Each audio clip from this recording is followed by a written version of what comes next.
And why? It's actually for a very good purpose.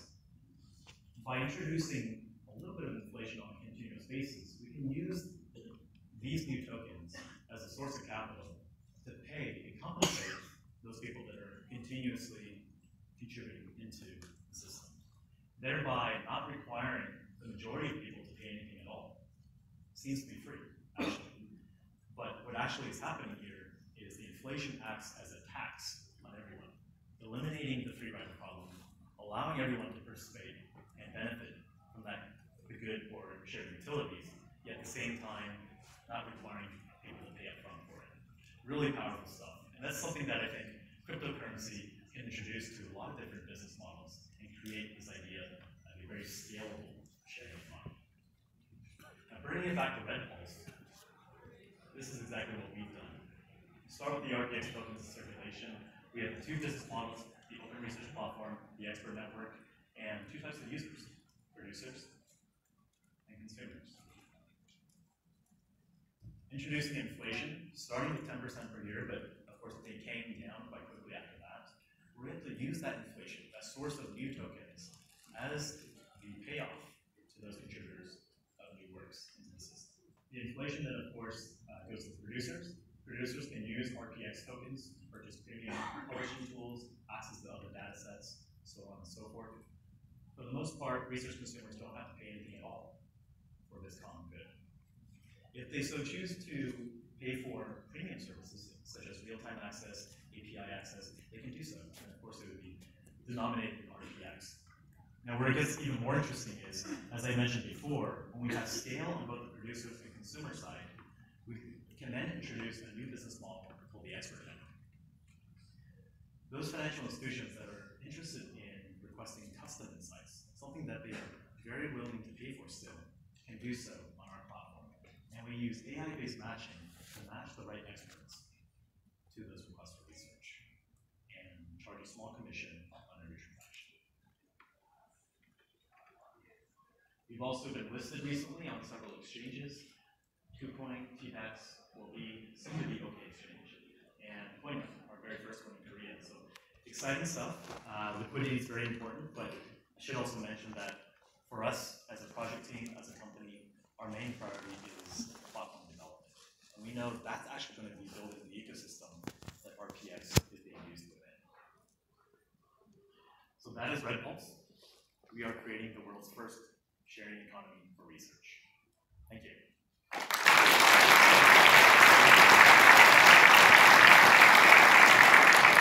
So I think we have time for a couple of questions from the audience. Be happy to answer any questions you guys might have. How do you guys differ from GLG and Sportcast? Very good question. So for those that aren't aware of GLG, they're the world's largest expert network, and they have a very long-standing business model where they essentially connect financial institutions such as hedge funds, private equity firms, to subject matter experts that these hedge funds and other firms need access to. Whether it's them looking at investment, they need to better understand the space before moving forward, and who better to ask than an expert within that field. Now, we differ from them in a number of ways, because GLG and others like them, they are quite traditional in how they are connecting to people, and also traditional in the information transfer. It's phone calls. So they help schedule phone calls with experts and, let's say, a hedge fund. And in doing so, it gives them the opportunity to ask questions, right? But at the same time, there is no deliverable. They have to be preparing these questions beforehand and then scribbling down notes very quickly as they're having this conversation with these experts. So from an information transfer standpoint, it's not very efficient. What Red Pulse provides as a platform, as a service, is the ability to frame what sort of information, what sort of analysis, what sort of study you're looking for, almost like a consulting project, a mini consulting project. And the deliverable is then transferred via our platform to the hedge fund. And there's a couple of things that actually are advantageous when you use that approach. First, again, as I mentioned, it is a deliverable. You do get something in your hand that you can point to and say, this is a study that I commissioned, and it's something that is quite helpful for me to defend my thinking when I have this new investment strategy to the investment committee, for example, or to my corporate strategy team. The second reason why it's useful is that it's a system of record. Expert networks such as GLG and others, they've recently come under fire for essentially facilitating, not intentionally of course, but facilitating insider trading. So the benefit of us having this system of record is that we're able to more credibly demonstrate to not only the contributors, but also the requesters of information, that this is the platform where all of that information that's transferred is of record and available if we need to, upon request from, let's say, regulators for compliance reasons. So that's a much stronger deterrent for these contributors not to share anything that might be considered to be sensitive or confidential in nature. And the other reason it's quite useful is because for the hedge funds perspective, their lawyers also are always a little bit nervous as to what information is being shared over a phone call, right? So they can also be checking that all the information that they're receiving is compliant. And we're also using our own natural language processing engine to flag any sort of information, any sort of keywords that may be sensitive. That's something that we can also do. Any plans to extend outside of China? Absolutely, yeah. So China, the reason we chose China is because from an information perspective, it's very asymmetric. So people in China that are pretty plugged into markets there, they know pretty much a lot of what's going on. What information is good, what sources are credible. But that information familiarity drops off a cliff the moment you step outside of China. Especially if you don't know how to read and write Chinese, it's very difficult to bridge that divide. But at the same time, we recognize the business model that we're establishing isn't only applicable to China, it's actually applicable to any market. So we chose China because it's low-hanging fruit. There's a huge demand for better China market information that doesn't yet exist. So we wanted to build our business, demonstrate value, demonstrate that this model works first in China, and then expand beyond that. Any other questions? No? Well, thank you again. Really an honor to be here at NEO DevCon San Francisco. Appreciate it. Thanks, guys.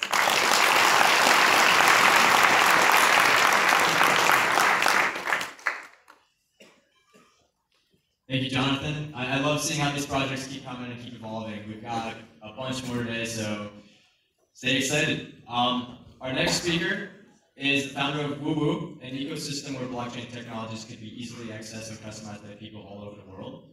So please help me in welcoming to the stage, Fuji Nichols.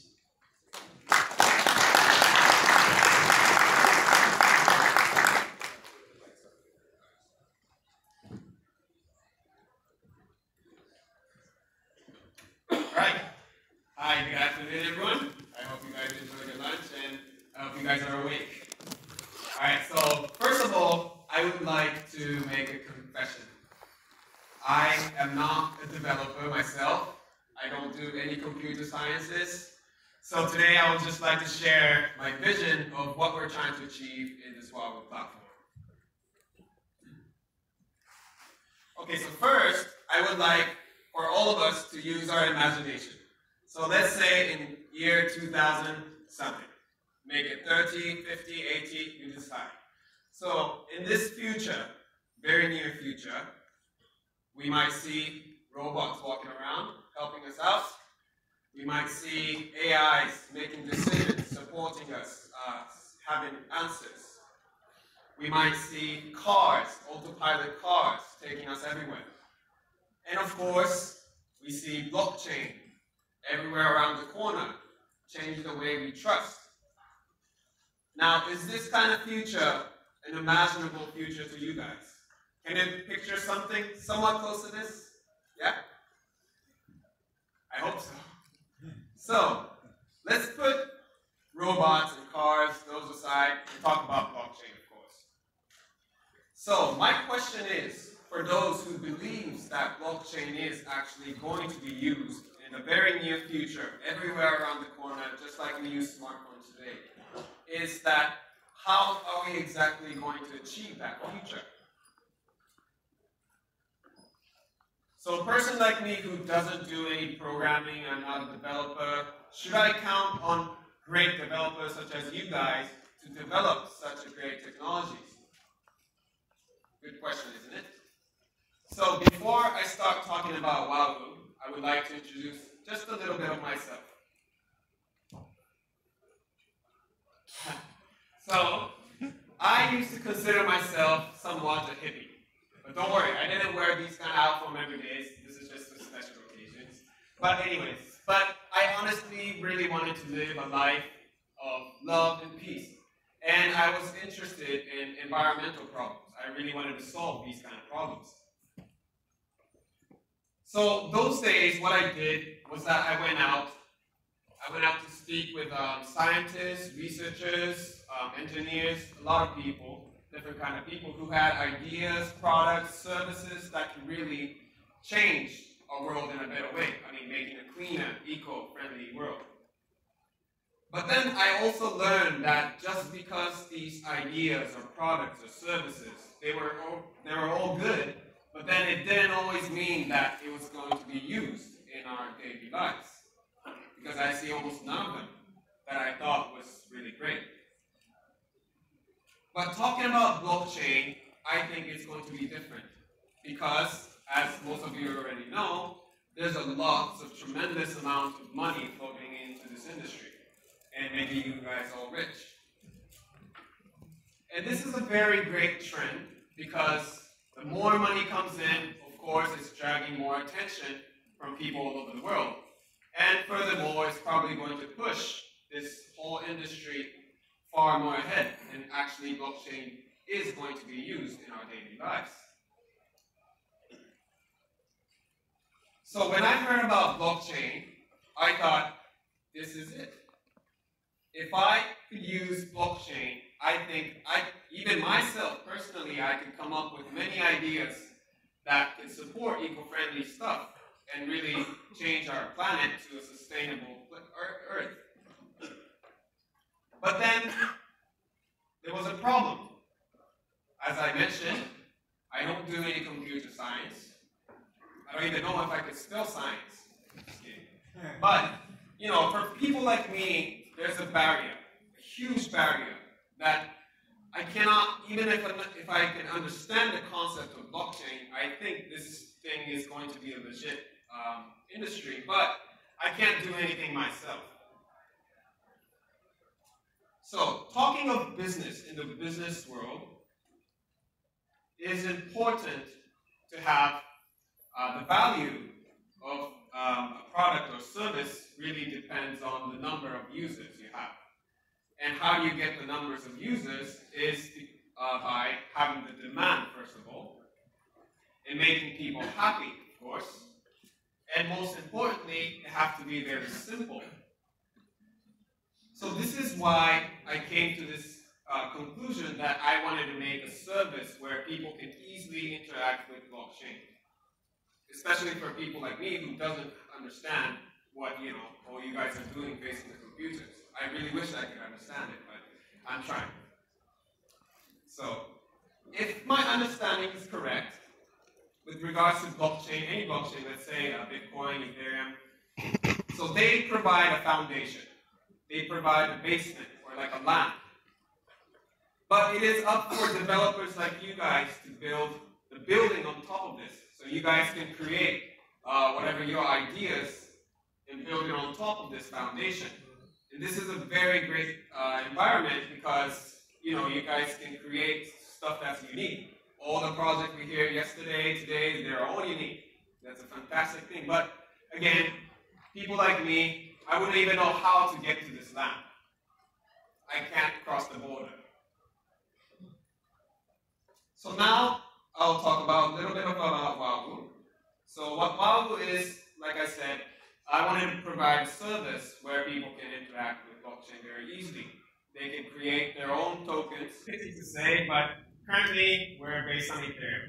I really wish I knew or I looked up about Neo for way beforehand, but at the time, you know, my technicians we just decided to have it on Ethereum just for the sake of to decide whether if we should switch there.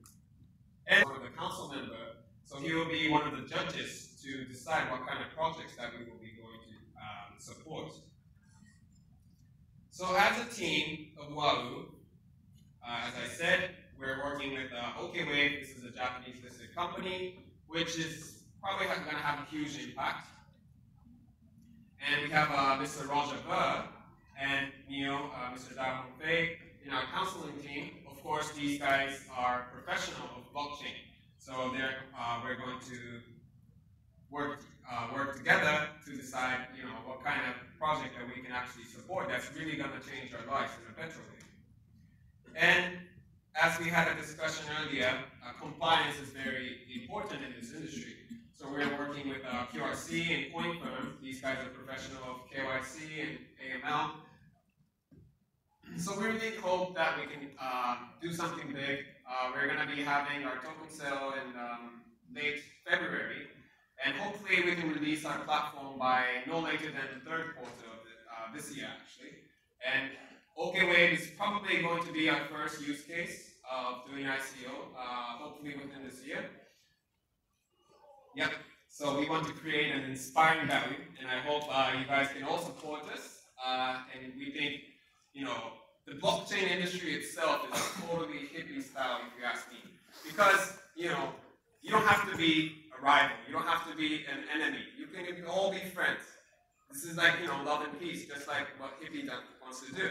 And I really like it, and I really hope I can do something cool together with you guys. And hopefully maybe we switch to Neo because Ethereum, it sucks. But anyways, thank you for listening, and enjoy the rest of your day.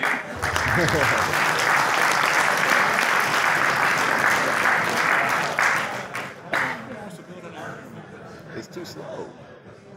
Don't they have the race protocol coming? They don't got it yet. Say what? Yeah, they haven't done nothing to fix it yet. I'm a fan of Love and Peace, so more power to it. Our next speaker is speaking on behalf of Zebin, a sound ecosystem with multiple dApps for smart work and a creative life. So please help me welcome to the stage, Jessica Wong.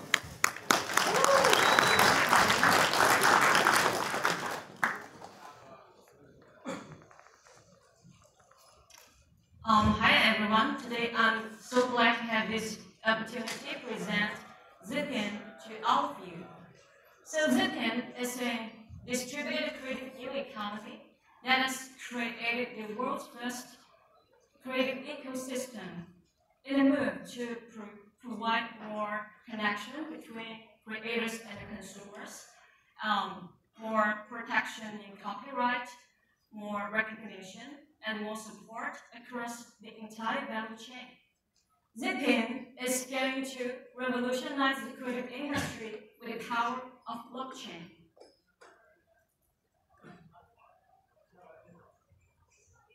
And now, firstly, I'm going to walk you through the creative industry Zipin is engaged in.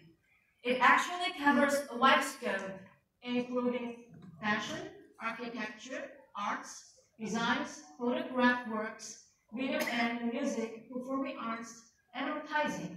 Almost everything you can see or touch is connected to this industry. It's definitely on the booming trend, contributing greatly to the GDP in developed countries and developing countries.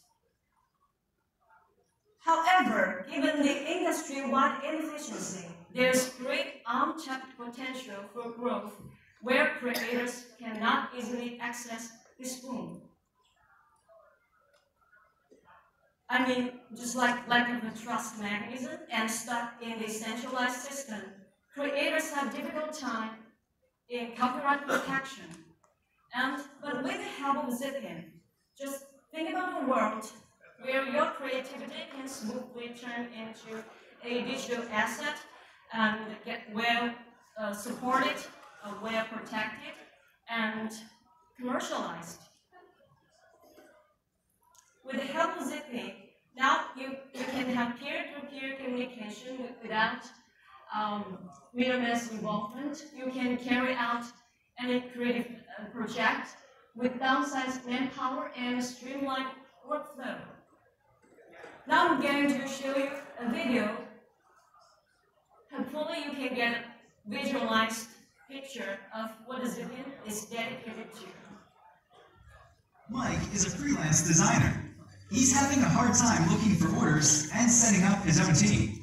Introducing ZPit, a blockchain-based platform to help Mike sort all of it out. Mike uses zCreate to find new customers on the platform. If Mike wants to complete the project faster, he is able to find new team members using zCrew, and his client is able to pay for the service with ZPT tokens by sending them directly to the team's Z-wallet. The tokens get locked up in the wallet using a smart contract until project validation. When the job is complete, the designer gets certification on Z-rights to protect its copyright. And smart contract distributes the budget of the project according to the contributions made to the project. Mike's team has its own project with its own need for funds. He uses the crowdfunding platform called ZFund. The project here goes through a few review procedures, gets a rating, and goes straight to publication. ZPT token owners support Mike financially and get the project's output in return. Join ZPit, a distributed, creative new economy. Embrace the creative power today. Thank you so much for watching. So, this video just demonstrates how the dApps work in Zipin's ecosystem. It's just a smart way to help the creators commercialize their work. It's just like a one-stop shop for any creative mind, and it's kind of like a matchmaker between creators and consumers.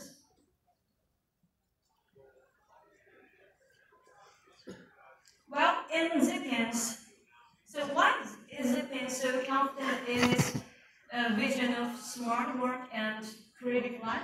Because we got a globalized client base, more than 100,000 users from almost 200 countries.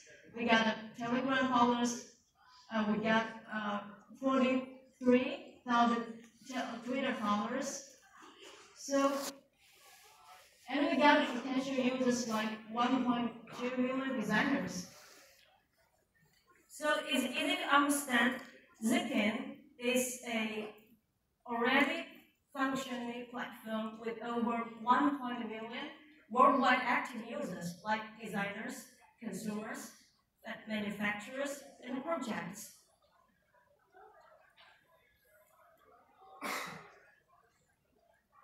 This is Zipin's ecosystem. So you can see Zipin like a decentralized design interconnection platform, a borderless design team, a copyright office on blockchain, or decentralized Kickstarter.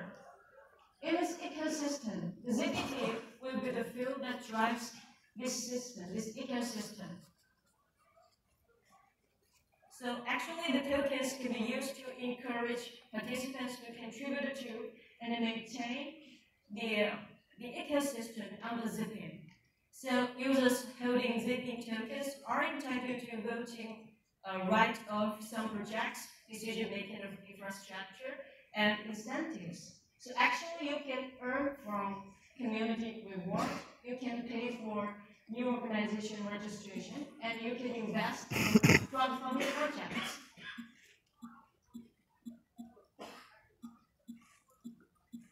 And this is the framework of Zipin community, consisting of infrastructure based on underlying technology of DMA project, and public facility, and multiple applications. Just like the Apple Store, Zipin dApps provides various API data interfaces for community developers. Anyone can release Zipin-based applications via Zipin dApps to serve the whole creative industry. So now, what is Zipin in your mind? In a word, Zipin is a professional vertical ecosystem with smart solution to mirror the true meaning of sharing.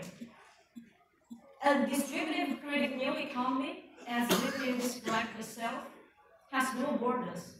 It's just like a utopian-style economic community where writers can find publishers, musicians can find venues, joint ventures companies can be formed, crowd funds can be raised, and talents can be recruited just using one single platform in a cost-effective way. In addition to all the devs I mentioned before, I'm very excited to present a super dev that is going to be released on March this year to all of you. His name is Galaxy, an enormously upgraded super dev running under Zillion chain. It will help more innovative contents connect to a largely expanded client base. So I'm going to show you another video to help you give more hint.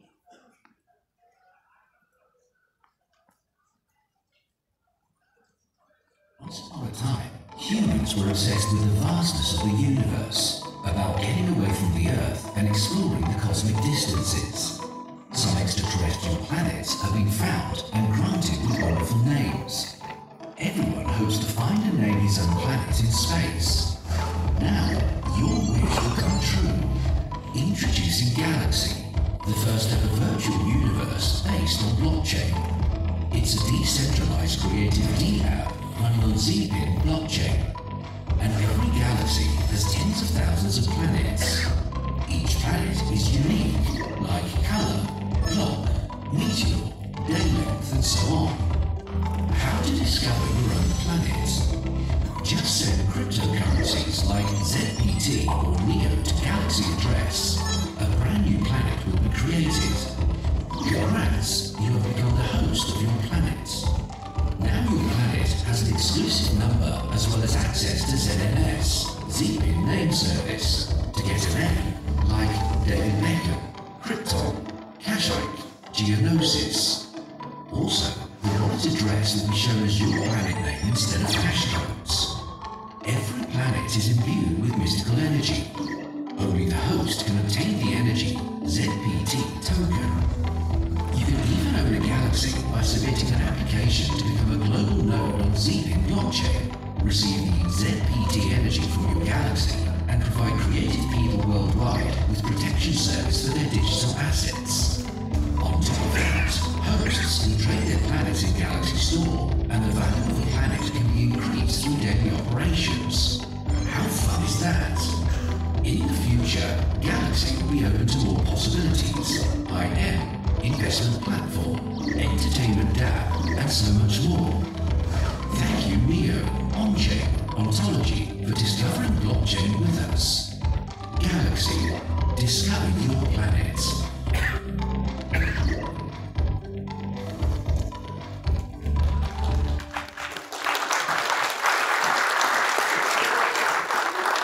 So Galaxy is a special gift to those who have ZKs or NEOs. So going forward, we expect more people to join us with a journey to explore the infinite possibility of universe on blockchain. Thank you so much for listening.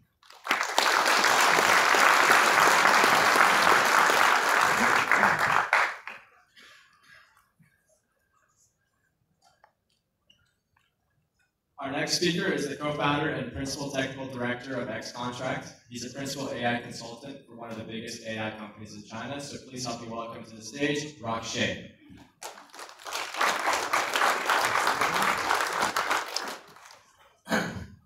Thanks everyone, and good afternoon.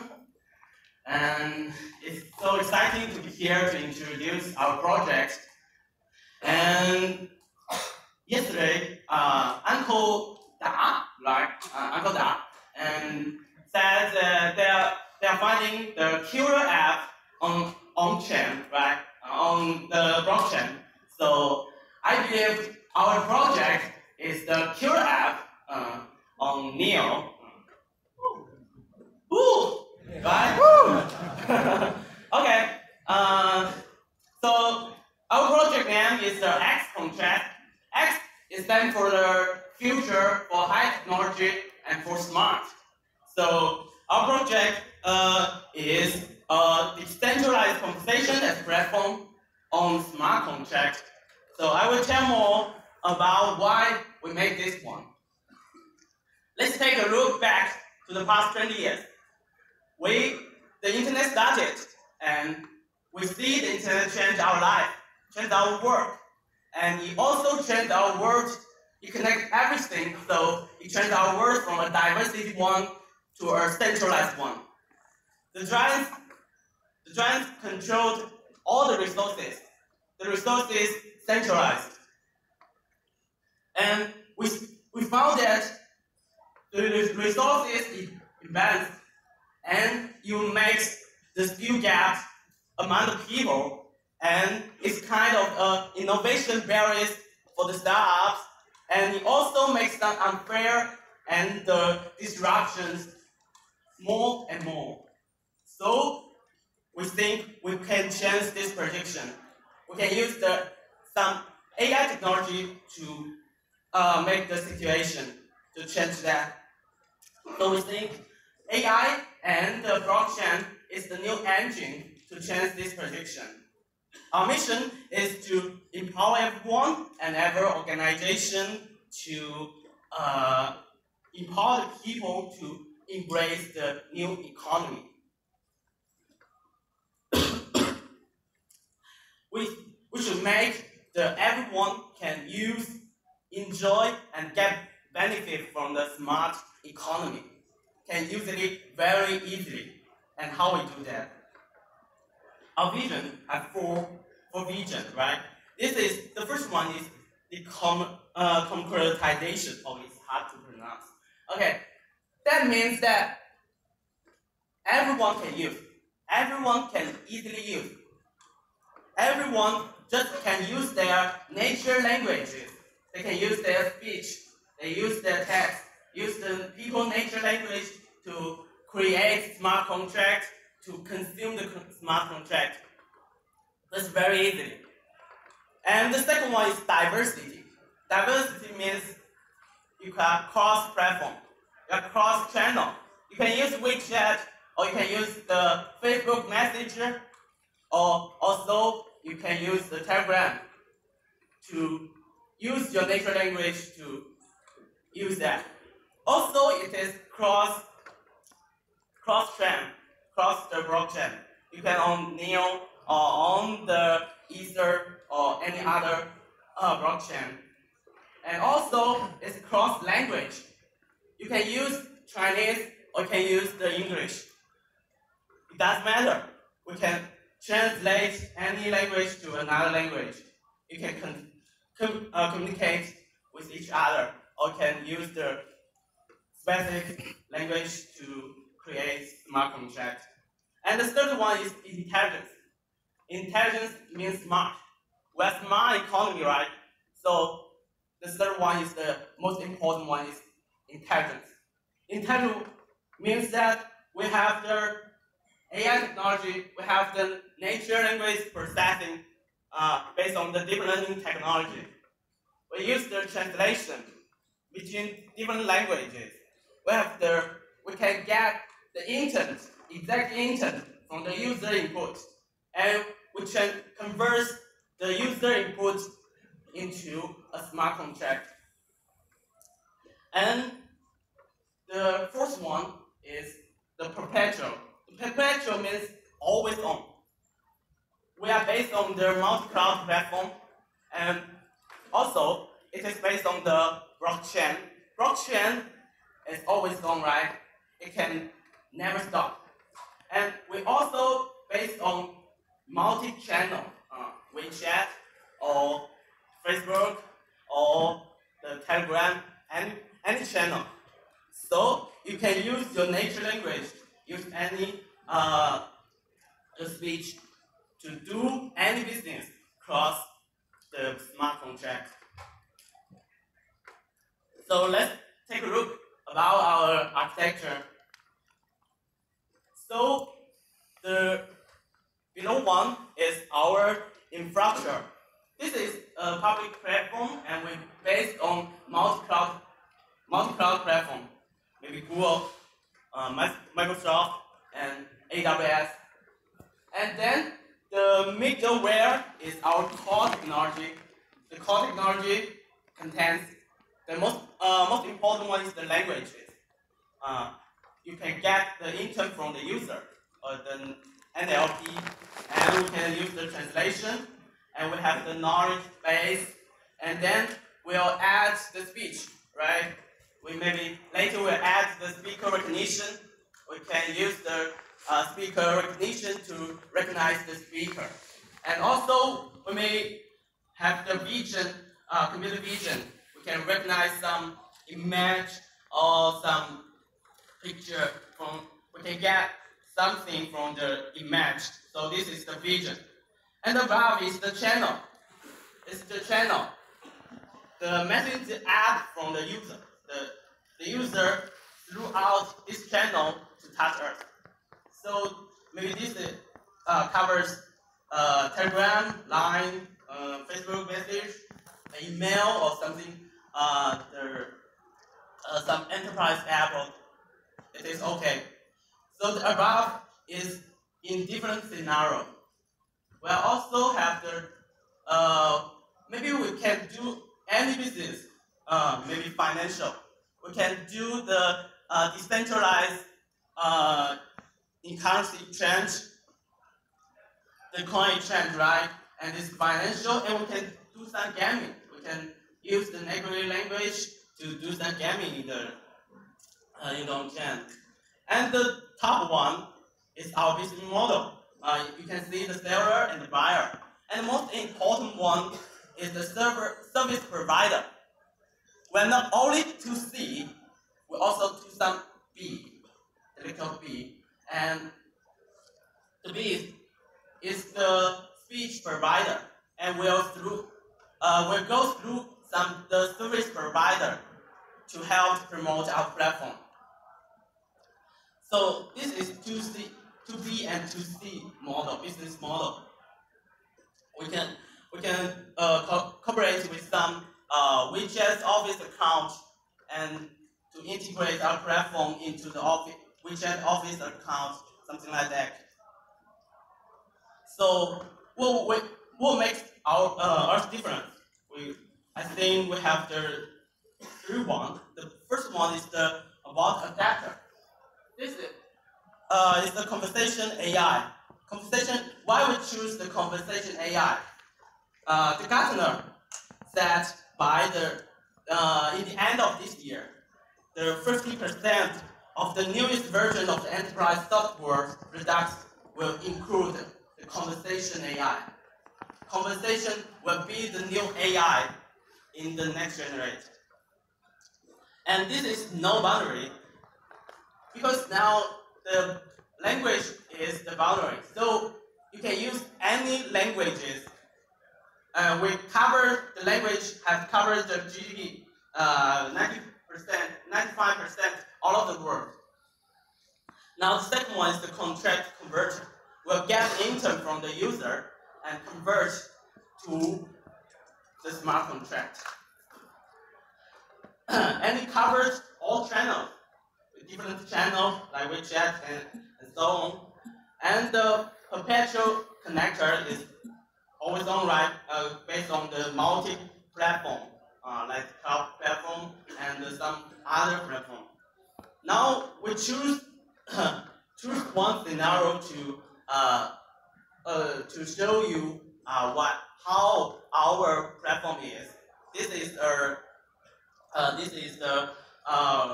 cryptocurrency transaction. It is a decentralized cryptocurrency exchange scenario.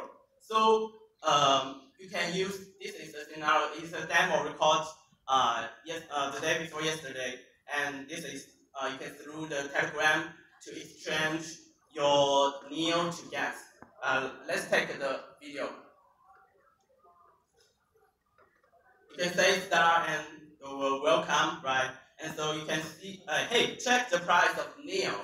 And the bot will check the price of NEO, the price $165, right? And how about the NEO to gas? You can recognize the intent. And I said, please help me to change my NEO to 15 gas. And we'll recognize the 5 and NEO and 15 and the gas. and you will know this is the fixed price. And you will create a address, and you will transfer the NEO to the address, and you and provide a mail to contact you. And then we'll create the next one, and we'll transfer the NEO to the address. You create an address, right? And you transfer the NEO to this address, and you confirm, yeah. And then you will, when the transfer done, you will get an email from the confirmation, yeah. So that's the process. The process of you will get input, right? Get input from the user. The users use their natural language to acquire, and you will parameterize to a contract. And the contract will write to the chain, and the people in the channels will see the contract and will consume the contract. In different, no matter in any channel or on any chain, you can search the contract and consume it. So this is not only, this is one of our scenario, the decentralized currency exchange. And we also have many other scenarios to complete. And this is our roadmap. And we started from the last year, September. Yeah, roadmap. Okay, and this is since the last year, September, the project started, and now we have the prototype. You just see the prototype demo, and we'll release our white paper in the March, and we'll support multi-language later, and we'll have to support multi-chain later, and then we'll build we'll release just now the scenario into the real scenario. We'll launch that with GA. So, and the white paper 2.0 will release in the end of this year. So this is our team. Our team comes from many famous companies, maybe some AI famous company, and our co-founders are all technical background, but we are good at different things. Maybe some good at NLP, and some good at on-chain, blockchain technology, and some other maybe good at marketing, and some know people, yeah. And this is our team. And great thanks, Neil, for giving us the opportunity to show our project to you. And this is the beginning cooperation from the Neil, and I think the X contract I believe will be the killer app on the Neo platform, right? The smart contract will need X contract. Right? So one more thing. This is our Facebook and Telegram. We need lots of volunteers to because AI needs lots of data. So we need you to input our data. Needs you volunteers to give us the data, to speak the data, and input us to help us to build a better model for the X contract. So just scan the barcode, and thank you. Thank you very much.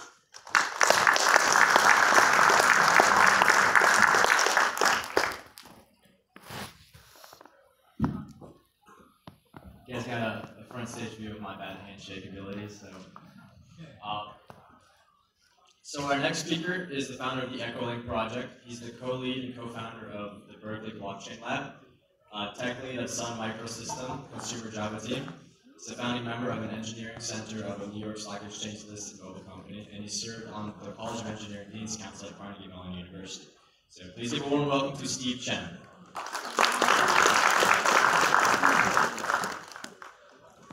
Well, finally we shook hands properly, right, when I came out. Thank you everyone for attending this conference, and I want to thank Neil for organizing this conference and bring so many great projects together. A little bit about myself. I co-founded the EchoLink project, and I'm also the co-lead of Blockchain Lab at UC Berkeley. And one of the areas of research and also the focus of our project is to bring a lot of the existing processes, make them more efficient through innovations in blockchain, and more specifically, adding a layer of trust into the whole process. You know, a lot of the things that we see people are trying to do on blockchain actually have been done on internet, right? A lot of the things, but there's a key difference. I think, you know, we believe blockchain has a built-in mechanism for providing trust, and that trust is really important. So let's see. So there is a study. I'm sorry. Let's see if I can do that. Okay. There's a study by World Bank which says that in the U.S. there's at least $12.4 trillion that is in economic growth that is provided by a higher level of trust in a U.S. system, in a U.S. economic system, and if you can look into the study, they did a comparison of U.S. with some other countries.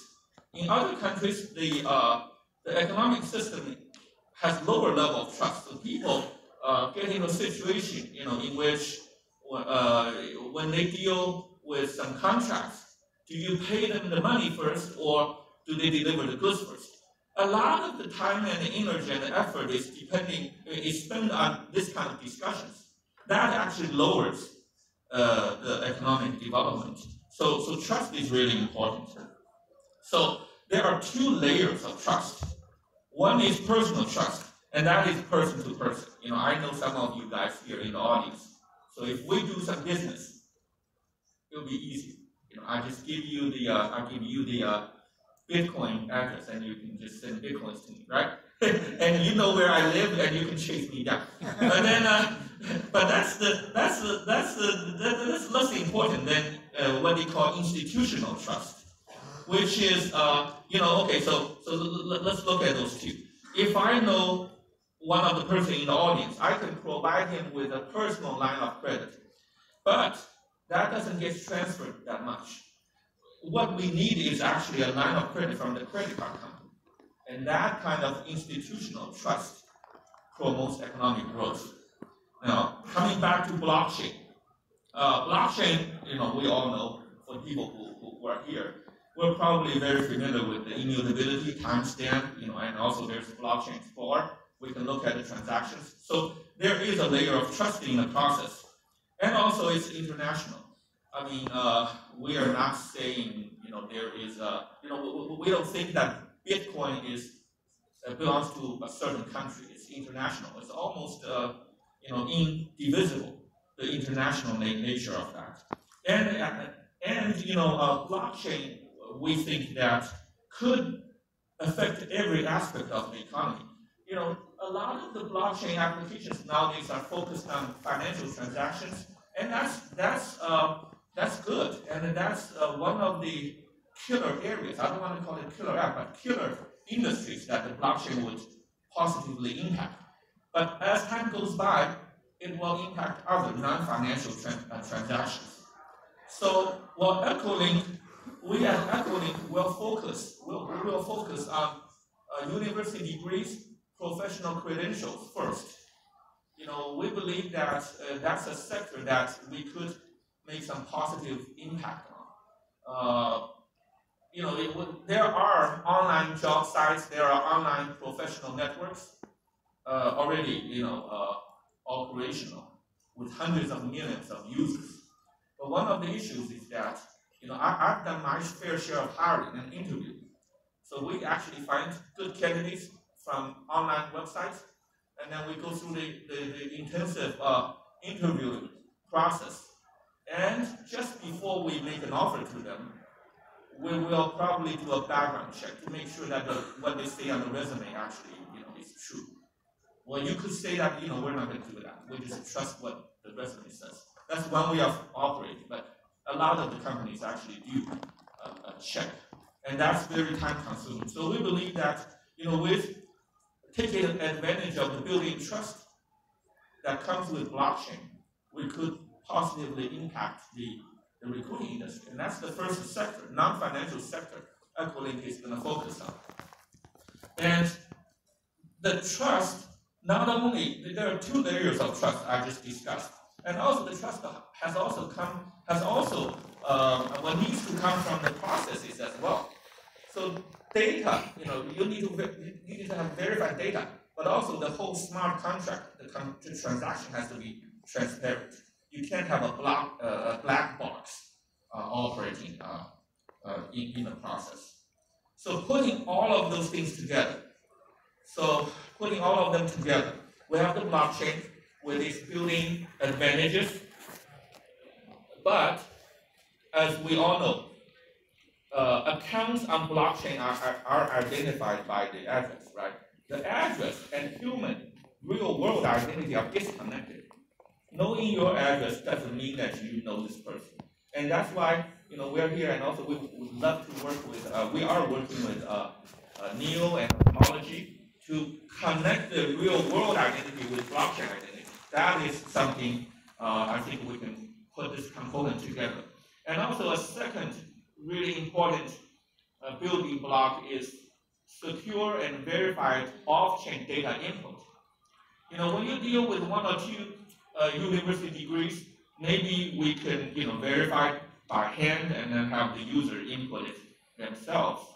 But when you're dealing with hundreds of thousands of students, you need to have a really nice, secure way of storing data on the blockchain, and also making sure that the source is correct. Otherwise, you're dealing with the garbage in and garbage out problem. Right? And so it's really important to establish the source of trust, and then using blockchain, all the trust is inherited. So, and also the third layer is open transaction process. The transaction has to instill trust in the users. So all of those things together would, we believe would positively impact economic growth.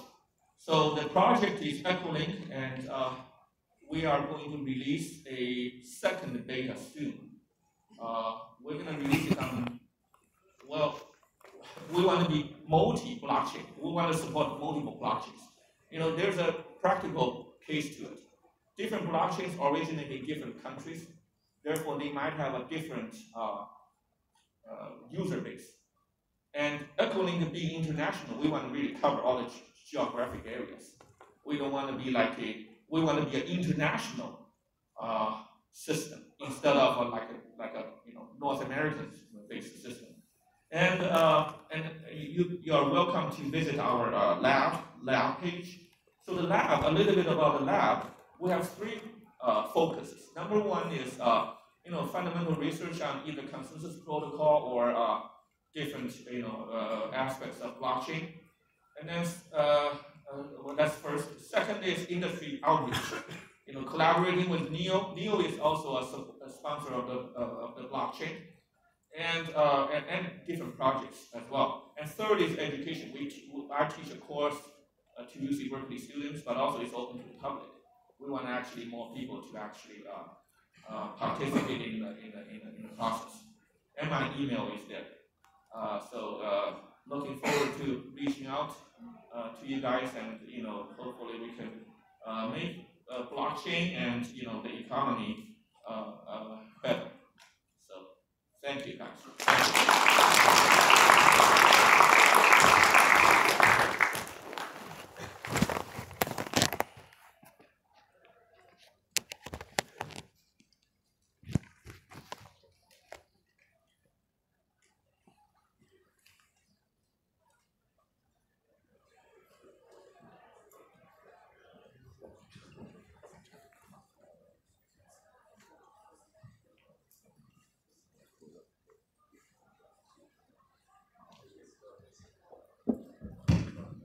So glad I got to get back in time to introduce Colin because he's working on a really awesome project. Yeah, I got a chance to interview him and really go into the project, so I think you guys are going to enjoy it a lot. He's the co-founder of Pure Atlas, a completely free online medical resource for high-quality medical information. And he's a 2017 graduate of Ross University School of Medicine. So he's got a very interesting background in blockchain.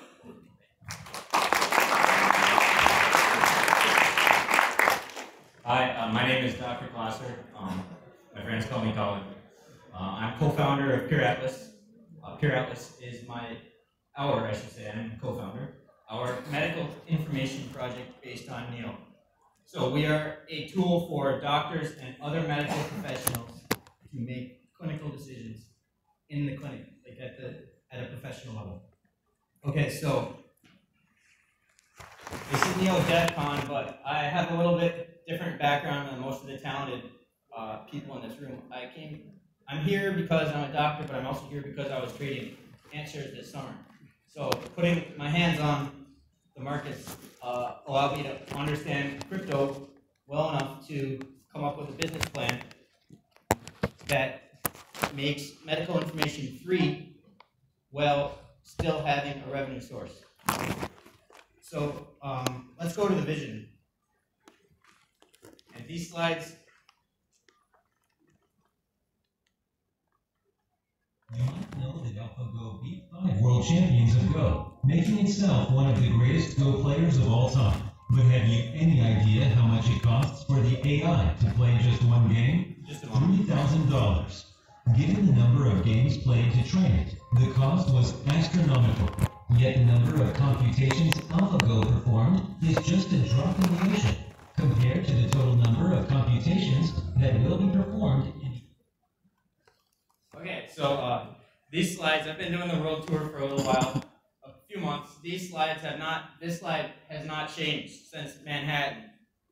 Since 2011, my good friend Dr. Matson and I have made it loud and clear to the universe what we want. We want high quality medical information to be free. Right now, it's behind a subscription paywall. So the problem is that, like I say, the gold standard of information in medicine is subscription-based. So the solution is to remove the subscription. Pure Atlas is our project. It's an open source medical encyclopedia supported by the digital Atlas token. Atlas is an NEP5 token powered by NEO. Pure Atlas is not a Wikipedia, although we have some of our ideology in common with an open source resource like Wikipedia. We are not a wiki because we pay and reserve the option to pay our professional contributors. We encourage crowdfunding, voluntary tipping, especially in the long term, and we will be buying content upfront in the short term. This is our competition. This is the gold standard of Western medicine, in my opinion. This is up to date. Up to date is another clinical decision support tool. If you were a nurse practitioner or a physician, you would have this most likely on your hospital computer. We have arrhythmia management for the primary care clinician, meaning irregular heartbeat. We get to the introduction, and right after the introduction, these buttons here are the paywall. So it's not possible to extract the information from this website without logging in. And the subscription is $500 a year. So my concern is that a lot of doctors in places that can afford this subscription do not subscribe. And then, of course, also the doctors who cannot afford to subscribe in other areas of the world also do not have access to this information. So our roadmap is actually more than just the medical encyclopedia side of things. It goes on, I would say, maybe 20, 40 years. My career, If it's successful, definitely spend the rest of my life working on this. And I'm 35. So our first goal is to build a world-class medical library that's freely available, like logging in. Goal number 2, this would be a few years down the line. If we have a world-class medical library, then we can integrate it with patient data from existing EMR software. Now, as I outlined in the white paper, there are a lot of hurdles to doing this, such as privacy laws involving government regulations, a lack of a clear number 1 EMR software, but this is a longer-term goal. And that goes hand in hand with the treatment recommendations. Once you have patient data, then you can modify your treatment recommendations to reflect the data that you have about the patient, to change the possible, what might be right treatment for one person, another person might benefit from something else. So the holy grail to all this is AI, like bringing machine learning. I know these are buzzwords, but this is our dream. Machine learning to medicine by using the anonymous data to have a live rolling clinical trial where the AI can get feedback on the efficacy of treatments. And currently, this does not exist in Western medicine. So I did mention Wikipedia. We did mention open source. There is a profit mechanism. We will issue continuing medical education credits to physicians that use the site in the same manner that the industry standard up to date, our main competition, they also award CME credits. So this is an existing mechanism in Western medicine. 14 million physicians, and 12 million non-physicians redeem CMEs every year. So these are potential customers. And the Pure Atlas Foundation will redeem credits for the token. This is total CME revenue, and we don't have every year available, but we do have between 2007 and 2014. So you can see that we're above 2.3 billion US dollars every year. These are the physician participants and the non-physician participants. We're climbing pretty much every year. So why a token? The Atlas token, people in China can tip a doctor in Zimbabwe for creating something useful and vice versa. So if we want to be an international community, a borderless token is a great way to facilitate that.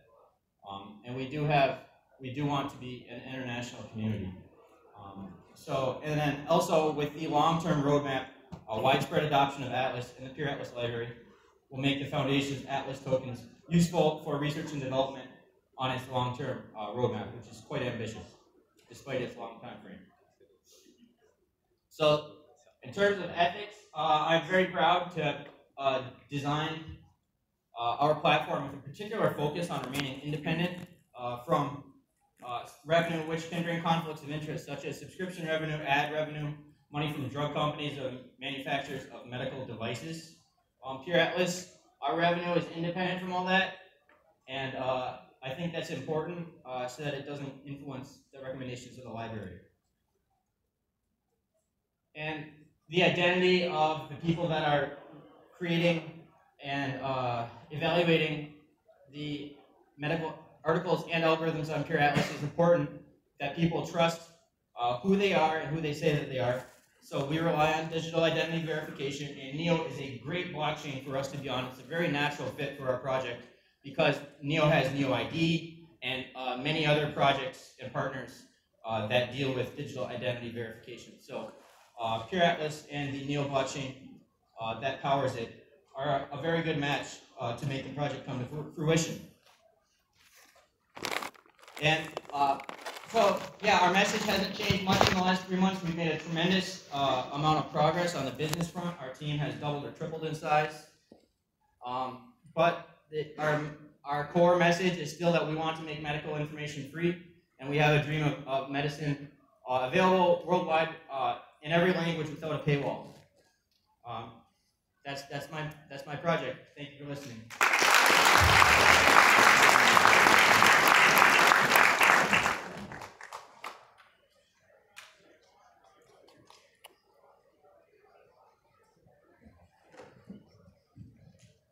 I think it's really awesome because there's very few projects out there that are blockchain based and can actually, save lives one day.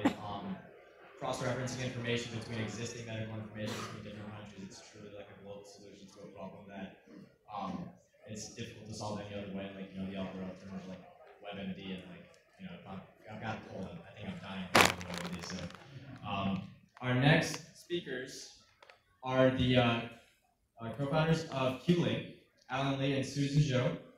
Alan is a former Huey software engineer. He owns multiple patents and commercialized the virtual SIM product and billing system, which supported 4 million paid users across Asia.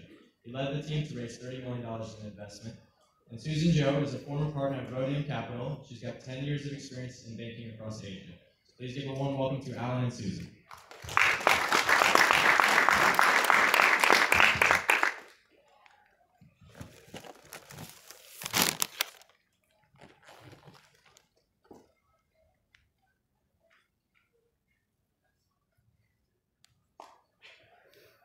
All right, we have a slight delay. So, how are you guys enjoying the conference? Nice pickup. It's good. Okay. So until we get moving, we could do like a quick Q&A. I've got a little branch of experience in media, cryptocurrency, media, and whatnot. So, quick question. What are your thoughts on Stellar Lumen's platform and Neo's? And what do you think makes Neo better as far as its strengths are concerned? Well, I mean, between Stellar and Neo, I can't speak so much to the technical aspects of it because I'm not a developer. But one thing that I do see within the general ecosystem is the community around certain projects, which is the best sort of. It's not. I never give investment advice, but it's one of the things you can look at for like a community and a team. If they're claiming they're going to reach all these goals, you want to look at the people in place and the community around it that's going to support the development of the ecosystem. I've become more and more familiar with Neo's ecosystem over the past couple of months, and it's amazing. And community events such as this popping up all over the place. So I hope that answers your question to the best of my ability. But community is awesome, dev team's awesome, people working on the project, meetups. It's the kind of stuff I like. So yeah, are you guys ready? Okay, the QLink team, everybody.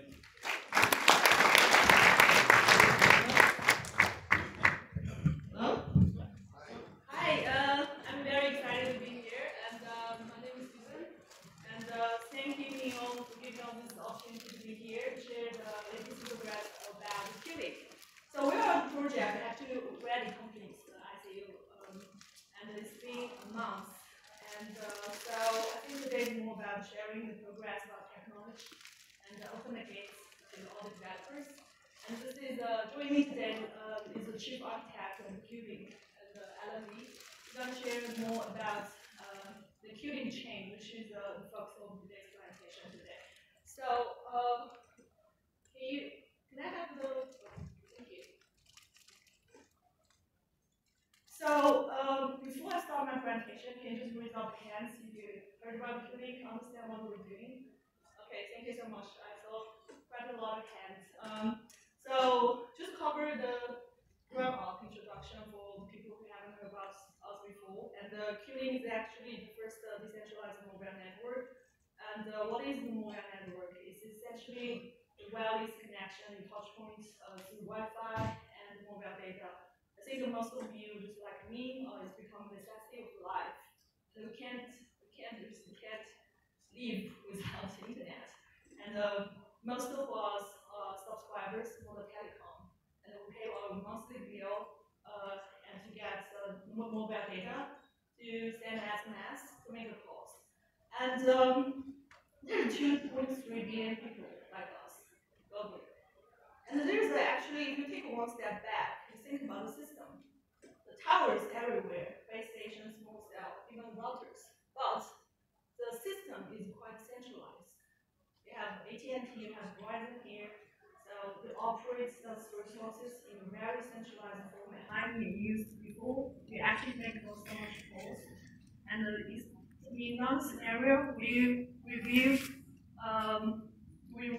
restaurants, hotels, the people who give you maybe use of valves and sponsored by the merchants. So how can we improve those issues? Or even another example I would like to make is the Tinder app. So we swipe to the right, and and people who climb this 200 meters away, maybe it's 2,000 miles away, who knows, right? So how can we resolve the issue? So we think a decentralized creates a solution for those issues. So first of all, for unbalanced resource, you have to share. You have to introduce a system to incentivize the shares. And another thing is for the safety, for the privacy, safety protection, the P2P connection has to be established without interfere with any form of centralization control. Another thing is like, and another thing is payment. In crypto, payment is really powerful, especially for the countries, developing countries, going to have internet-based settlements. So those are the issues that Q-Link is trying to solve from the ground up. And our project is huge, and there's a few things we're trying to do. On the hardware levels, we actually gonna launch the Q-Link base station, which is like calculator, fully braced with blockchain industry. It's gonna support the POW and PPS consensus mining. At the time, it will support Q-Link network, making it safer. So in the middle level will be the Q-Link chain, which is the structure of the plantation today. And on the top, and we will be just like Neo to support the dApps that's running on the Q-Link chain that's related to any network services. So I'm going to hand the stage to, so this is a graphic that's how I summarize our project. Base station, public chain, which is powered by Neo, and Q-Link chain, developer platforms, and dApps. So I'm going to hand the stage to Alan, and then he's going to explain this really complicated one. This is Alan. Let me introduce the Q-Link network of operating system architecture. This is the overview of the network operating system architecture. You can see the first level is the Linux-based operating system, and Q-Link apps can run on this operating system. The second level is the interface between the Q-Link apps and the Q-Link protocol. The third level is the Q-Link protocol cluster, including the P2P account sharing protocol, the resolution protocol, the billing protocol, and the firewall protocol, the decentralized search protocol. We build this protocol level to make sure the network be aware of the content transmitted. And this part is the Q-Link virtual machine support the Q-Link smart contract, and this is the critical part. The rest of the architecture is the consensus part. We embed the IPFS, have the proof of the space-time, proof of the retrievability, and the proof of the transmission. Three of these proofs are combined into the Shannon formula. We follow the principle that your state will be divided by the workload. And we call this Shannon consensus. And support the Shannon consensus, what supports the Shannon consensus is the three parts. This is the P2P network. This is the ledger, including the content exchange ledger and the network topology ledger. We can do more description about the Q-Link protocol we have developed. The accounting share protocol can support the Q-Link users share your membership account up to other people, and at the same time can gain the Q-Link token from it. For example, you can share your Wi-Fi account to other people, or you can share the Netflix account to other people. In this way, we can maximize the value of the membership service. The name of the solution protocol support the private and customized the solution on the P2P network. That means you can gain the Turing token from the resource sharing. The billing protocol can be used to evaluate the digital advertising activities if you want to keep an eye on the result of the online advertisement. You can involve the Turing node to trace the advertisement volume and the reach of the advertisement. Okay, this is the overview of the Turing mobile network operating system architecture. So on this architecture, there's a lot of possibility for the depth. So I just going to give you some examples. So for example, the depth I just mentioned about location services, we open the Wi-Fi SDK to the developers to put that Wi-Fi SDK to the review app on Yelp. So whoever gives the review has to be tapping into that Wi-Fi of the merchants to submit the review. So this actually solves the trust problem. The reviewers who actually have visited that place, visited that merchant, to share the experience. As it could be embedding into location dating apps like Tinder, and to make sure the people are in the circle and anything they share is totally private through the P2P network. And other things could be the payments through the telecom assets sharings like Wi-Fi, VPN, or even telecom tower leasing can be settled through crypto, especially those kind of telecom deal in the developing countries. And third one will be whoever wants to, the dApps who have supported whoever wants to operate its own network, sends off the VPN, and we can support the distributed VPN to the clouds, and even the P2P gaming booster as well. So those are the examples of the dApps. What I want to share today is a dApp we built by ourselves, just as an example. This is a Wi-Fi sharing app, and it is on my phone now. And I just got it registered the Wi-Fi of Neon DevCon. So whoever have the Qlink Wi-Fi, this app, can just open the app and search the nearby Wi-Fi, and you tap this icon, got connected without inputting any password. So this is something we call that account sharing. It can work for the Netflix, Hulu, or whatever you prepaid accounts, and you want to share the expenses to the others. The people who share your account don't have to know your username or password. It's just through the P2P connection.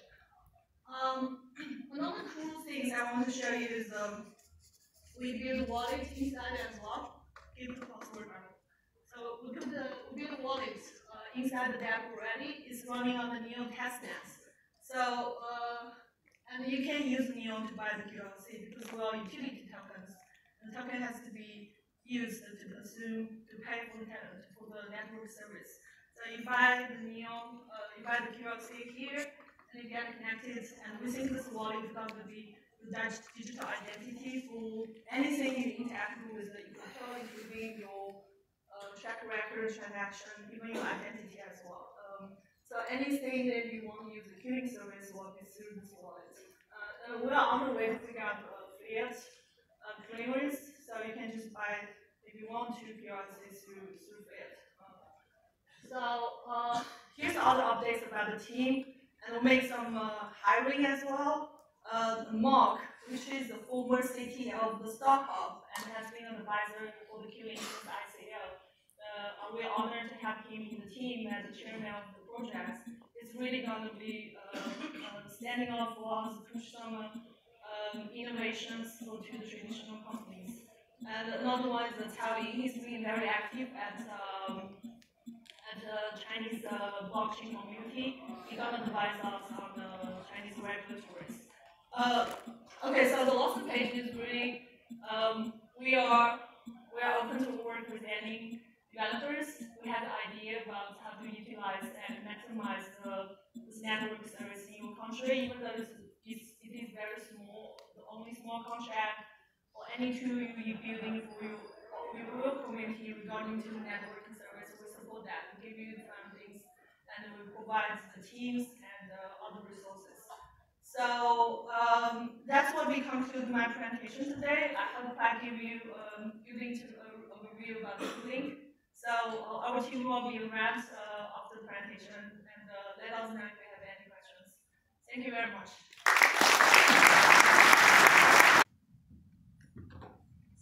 It's a very cool project. So our next speaker was previously COO of Segway Robotics, where she led a team to build a Lumo robot. She created a developer community with over 3,000 plus contributors from MIT. I'm going to make a proposal that all the future projects that present here needs to do some airdrops. But based on one condition, and I'm going to live by example, right? So who's going to give a guess why this project that I'm presenting, which is the next generation blockchain-based credit service platform, is called PDS? Any guess? The abbreviation of, good job, 100 points. And we're gonna distribute 100 PTS tokens when it goes live. Where is the pointer? Okay, it's right there. So yes, so a little bit history of myself and how I got connected with the crypto world. 5 years ago, right here in the Silicon Valley, actually on Central Road, I ran into Tim Draper, who actually was, then I went on and worked for him in Draper's accelerator. And he, for the first time, he explained to me what is Bitcoin. And at the time, people were giving out little paper wallets. You can get 0.1 Bitcoins for free. If anyone remembers that. Most people lost their private key, but I guess PTS is our second opportunity, so are all the other wonderful NEO-based projects.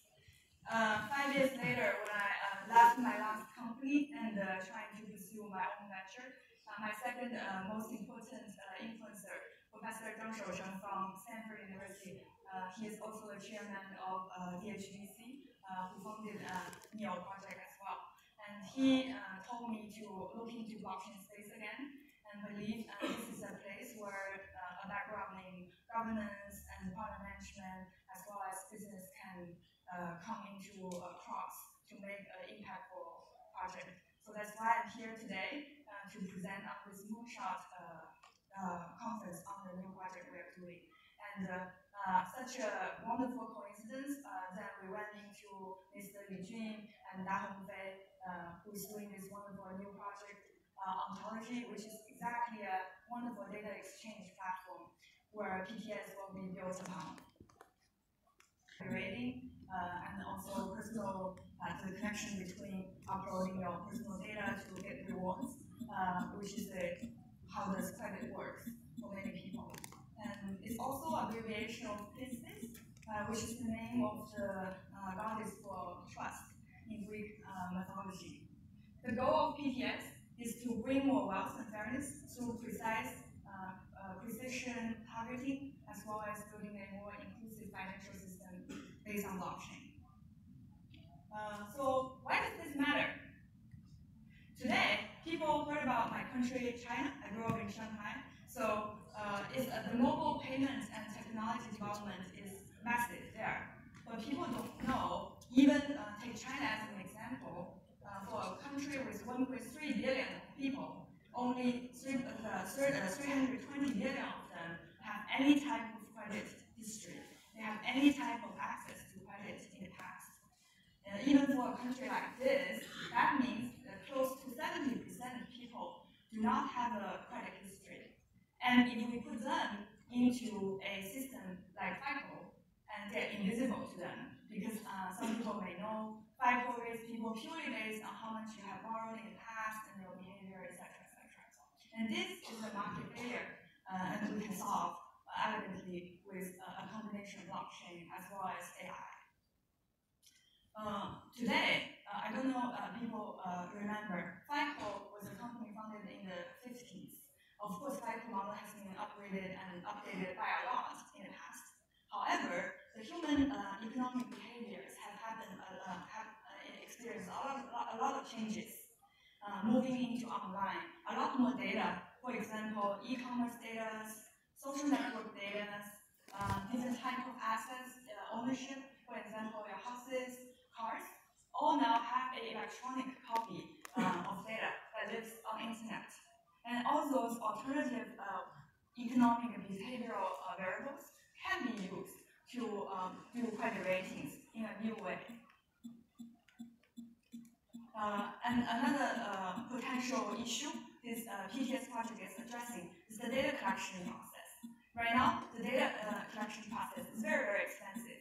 In my country, a lot of institutions are collecting those data by themselves. Essentially, they are collecting the same set of data, sometimes even for the same set of people, but they all pay for those data collection process. And there are many, many layers of legal and mostly illegal data dealers that actually are selling those data. However, it's ridiculous because if I had bought something on Amazon, my shopping history on Alibaba, I use my own money to buy those stuff, and the financial institutions have to pay to some data wholesaler or dealer to get data about me to rate about my credit score. And we can change that by aligning the incentives.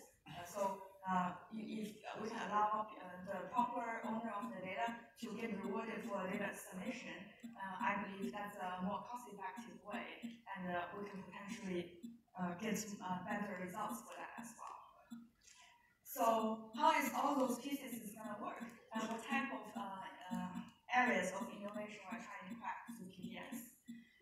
In terms of data sources, different from some of the other credit-related wonderful projects, for example, Bloom, we are going to allow both institutional data providers as well as the individual data contributors.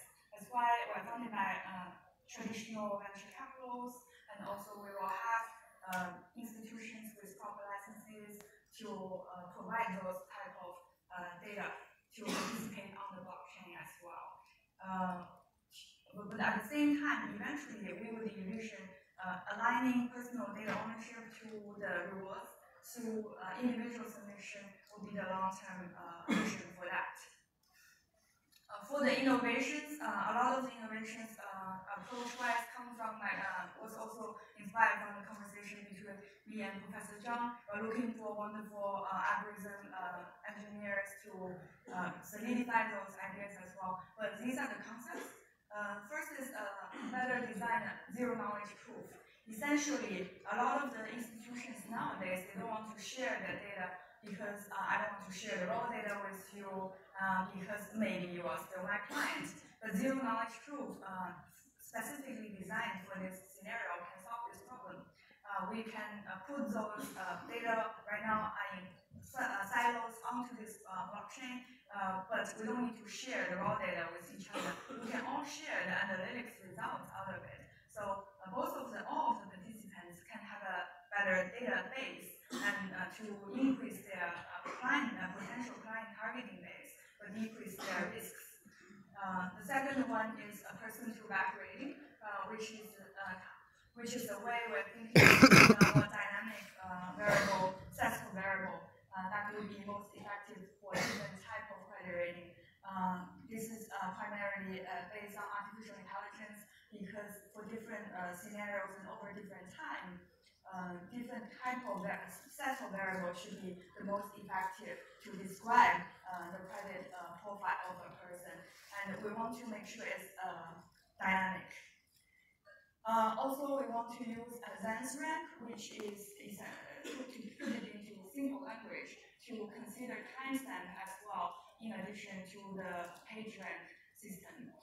Because credit system is very fit for the time series consideration. You can reward honest people over time and penalize people for their dishonest behavior over time. It's much easier to find consistency if we're tracking the time series as well. The last one is called neutral entropy. The idea is to price data by incremental value.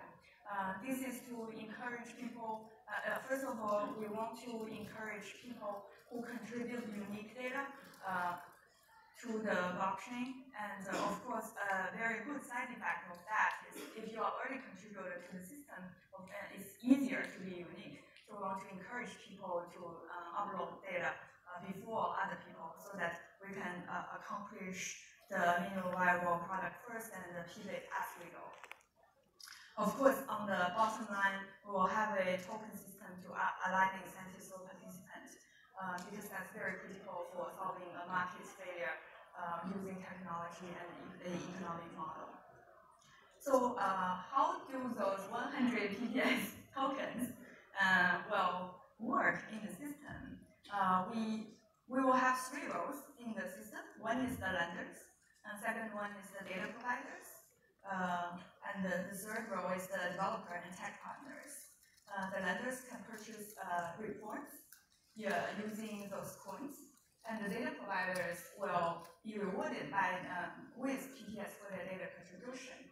And of course, we will also reward developers and tech partners for their code contributions, use it as a way to align different fundamental pieces of technologies towards an integrated product according to our roadmap. This is a very, very high-level roadmap we have in mind.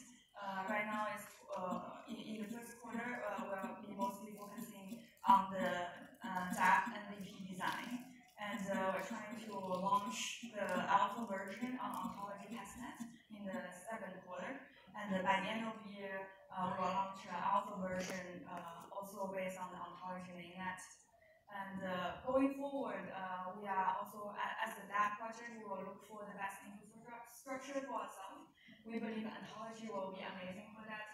We will also look for some other, potentially some other Ethereum version of this so that we can cover a broader base for this. So this is PPS, and of course we're looking for a lot of talents to join our team because this is a wonderful, I believe, impactful project that will need a lot of brilliant people like you guys. So if you advise, you have advice or you want to join the team, shoot me an email. And I also have 2 of my team members, Kevin here and Selena here. Kevin is actually based here in San Francisco, and Selena is in China. You can reach all any one of the 3 of us for more discussion. Thank you so much.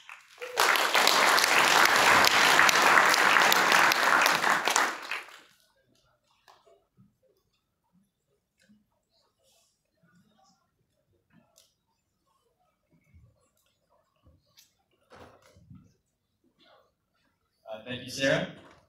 So up next, we have a chief blockchain expert and chief identity management system architect in a well-known ICT company. He's ISC registered information system security expert, and he previously worked for 18 years at CGI Federal USA office. He's a director of cybersecurity for part of his time. He consulted the U.S. federal government, financial institutions, and utilities companies as a CGI executive consultant. So please welcome to the stage Ken Wong with The Key.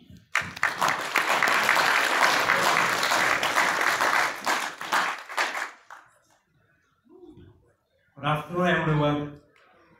How are you? It's still, we have so many people, so it's really, really good. Like Sarah said, it's really the true level for the crypto economy. So congratulations. Okay, let me get the point. Just like this. Let's see. Works or not? Okay, I think this is how it works. Just a little bit of my self-introduction. I'm Ken Wong. Previously, I worked for Huawei, it's the ICT company, as a blockchain architect. Some of you may know I frequently speak at the conference in China. But recently I started also speaking in US. I was presenting at the WCEF and Blockchain Connect. My project, this is I'm advising. So the reason why I left Huawei, it's a great company. It's really, I really have 2 years at Huawei. It's the most rewarding experience I had actually. Really was a mixed feeling I left the company. The main reason is really I'm thinking my contribution to the blockchain world will be a little bit bigger if I just moving out to the other side of the bigger company, although it's a great company. So I'm also asking, what should I do actually, right? So I'm coming from CGI, and like Alex said, CGI is a consulting firm. So I think my best position here is really consult on various projects, and help those projects start. And so the key project is one of the best projects I get started. So now let's just start with the key project. It's a identity project. So first, I think in this presentation, I will just simply ask two why. Why we need an identity project? Why we need a token? And then how we do it. And then maybe if we still have time, I will leave a few minutes for the question. So, as you all know, the traditional identity has lots of problems, right? The first one is it's fragmented. Your identity is in Facebook, or in WeChat, in Alibaba, in Taobao. It's their data, it's not your data. Like Sarah just mentioned, they get data, they can make profit from your data, you cannot. So it's fragmented, but it's also centric. It's centric for the hacker. The hacker always can go to a centralized database, like Equifax. Last year, everyone knows, right?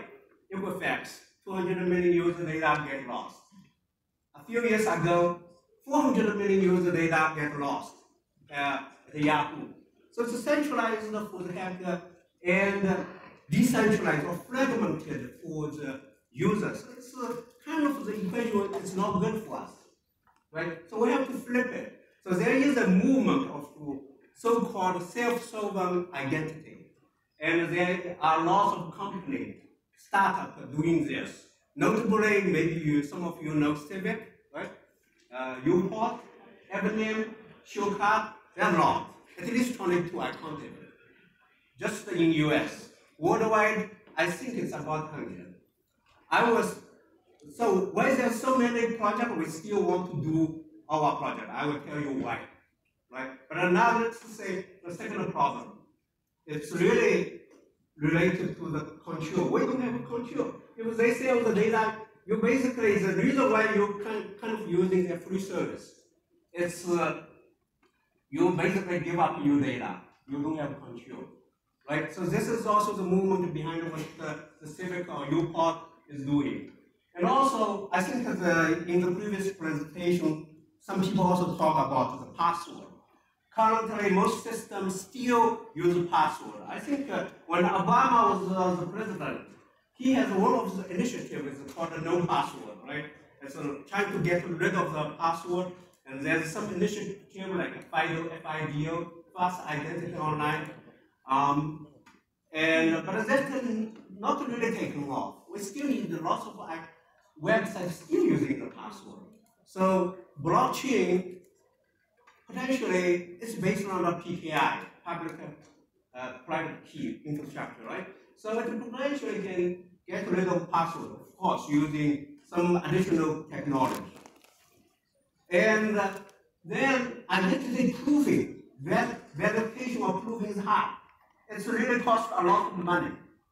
You basically the banking or the insurance company, they have to do KYC, know your customer, right? And each company has to do it, and it costs on average worldwide is $100. And also lots of process, manual process, paperwork involved. So this is also an opportunity for the innovation. And finally, the identity, once it's created, if you are in the enterprise, like the identity is in the AD, Microsoft Active Directory, or some LDAP server. And the attributes, once it's defined, it's static. If you need to change it, you have to go through the whole slew of change management process, get into the meetings, maybe eventually you will get changed. But usually the system administrator say, no, you cannot extend my schema, right? AD schema. So it's really rigid. rigid in terms of really having to add additional or modify some attributes. So smart contract really present some opportunity to change it. And with all this five, there is still one most important fact. As you know, currently the blockchain still, there's no real killer app yet, right? Bitcoin, maybe it's a real value at this point. Is a preservation of the value. Ethereum is ICO. Maybe Neo can change that, right? With the identity. So because there's a missing link. Because if you really look at the blockchain, it's a virtual system. It's a virtual from A to B. If I send the Bitcoin from A to B, I don't need the bank. I don't need the intermediary. But it's the virtual in the world. There is missing link is the physical. How can you establish the physical identity to the virtual identity? How this link works? So if this link exists, then we have a kind of closed loop economy system. Then our crypto economy will really work. So in many situations, in many cases, in the conference or in some, when I was in China, I always say the real killer app is the identity. It's not yet. So we are trying to do that. And I also agree, the smart contract, as the previous presenter also, but the real foundational piece, the key project is trying to do, is to build an identity layer for both public chain and the private chain. Okay, so now I ask the second question, like why need a token? Like you have an identity, you may not need a token, right? So some of maybe I have very contrary kind of viewpoint compared with some of the thinkers. I think in a decentralized, trustless system, we have to have the token because token is like a block in the circulatory system. If we really look at the ecosystem as an organic system, you need the block. And the token is the block. And the token is also glue, because to glue the participant in the system together. Because of incentive, you have the token, right? And there's also smooth, it can smooth your transaction. Maybe some of you know there is a hyperledger fabric, right, in consortium. It does not have the token, right?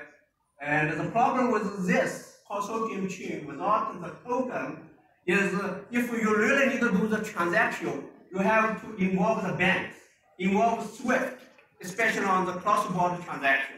And that will take time. And it is also includes the cost. Maybe some of you know it's a T+1 or T+2. It's basically trade is not equal to settlement.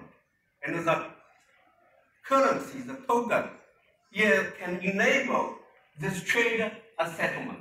Once the trade happens, then this settlement happens. So this really smooths the transaction, right? So those are important. But how can we use the token in our system, right? I just give some example here. There's more example, but here's some example. The consumer can get a reward by providing data, self-solving identity. I give you data, you need to pay me.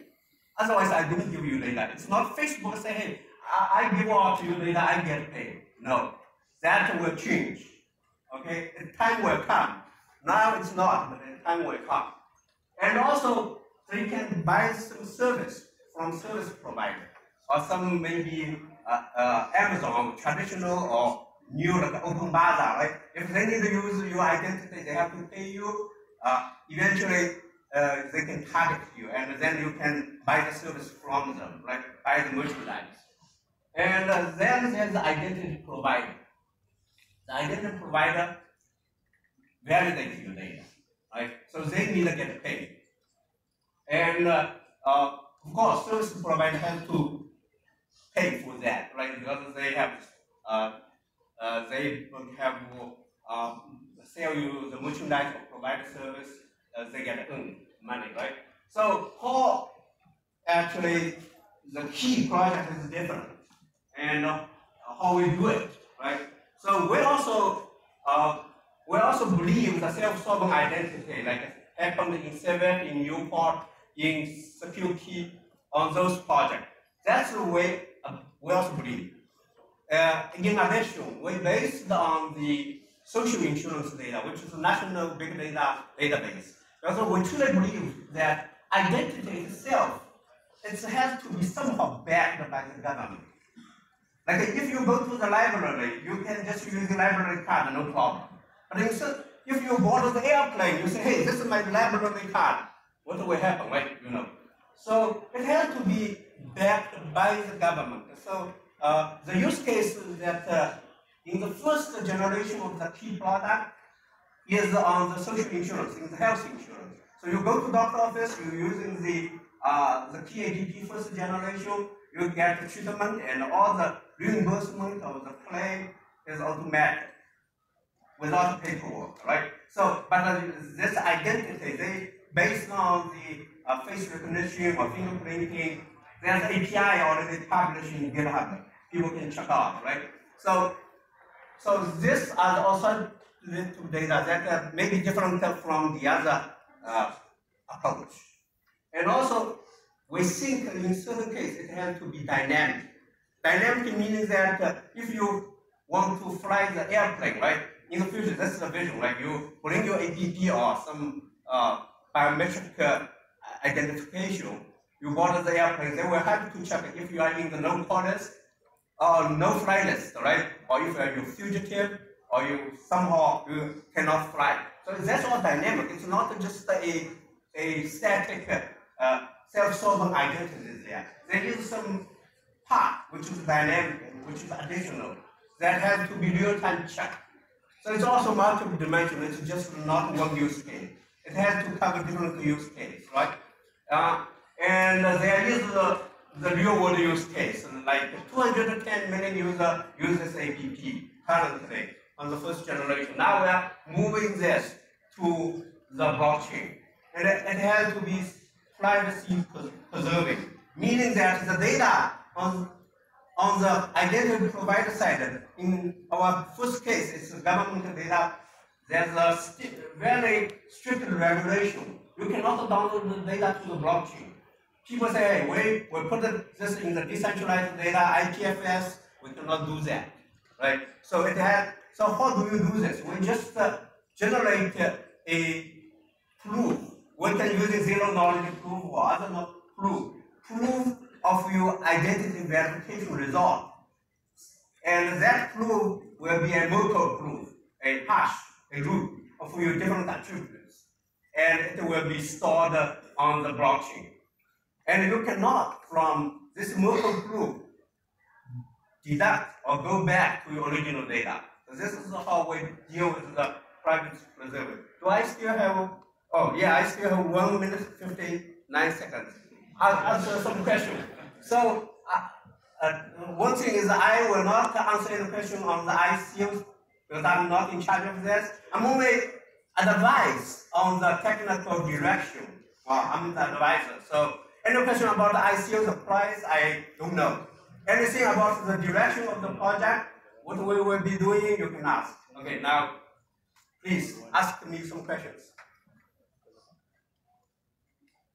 Seems, yeah, there's one question there.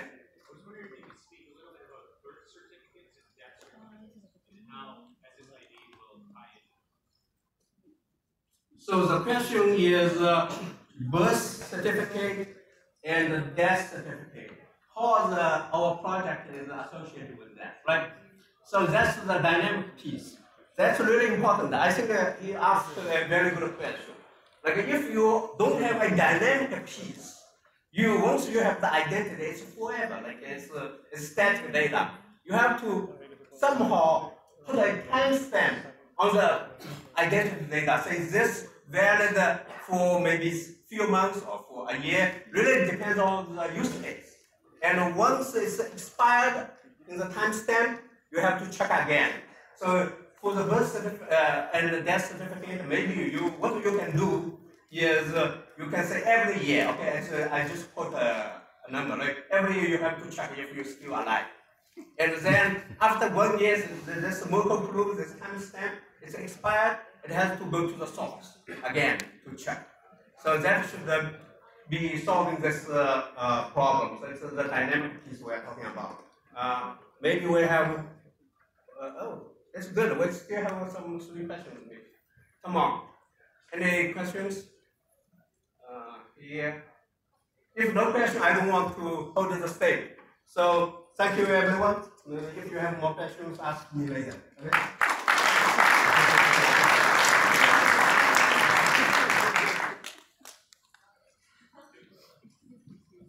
Thank you, Ken, for your presentation. So up next, our speaker is part of the first batch of artificial intelligence entrepreneurs in China. He has a PhD in the Chinese Academy of Sciences. He's the inventor of intelligent semantic error correction engine for game translation. And he led his project to win the Innovation and Creativity Award in the 2017 Zhongguangpeng second blockchain competition. So please help me welcome to the stage, Yang He of Deep Brain Chain.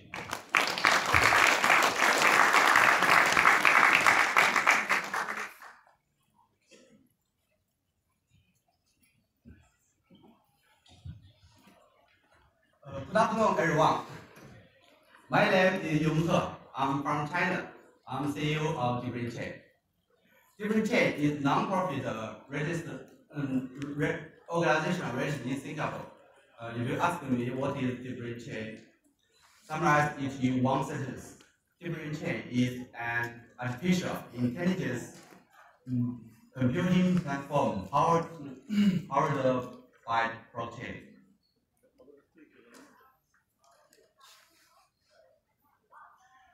Let's take a moment to picture the AR market. PwC wants to predict that by 2030, AR industry will contribute to over 50.7 trillion US dollar to the global economy. This is more than the combined output of China and India.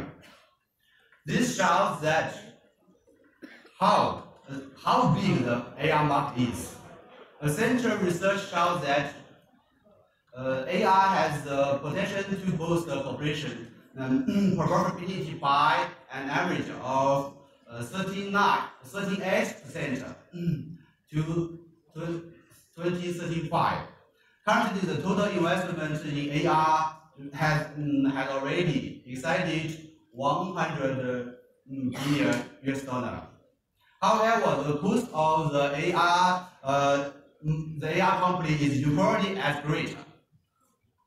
And in fact, 10 to 13% of all AI applications as a computational hardware cost.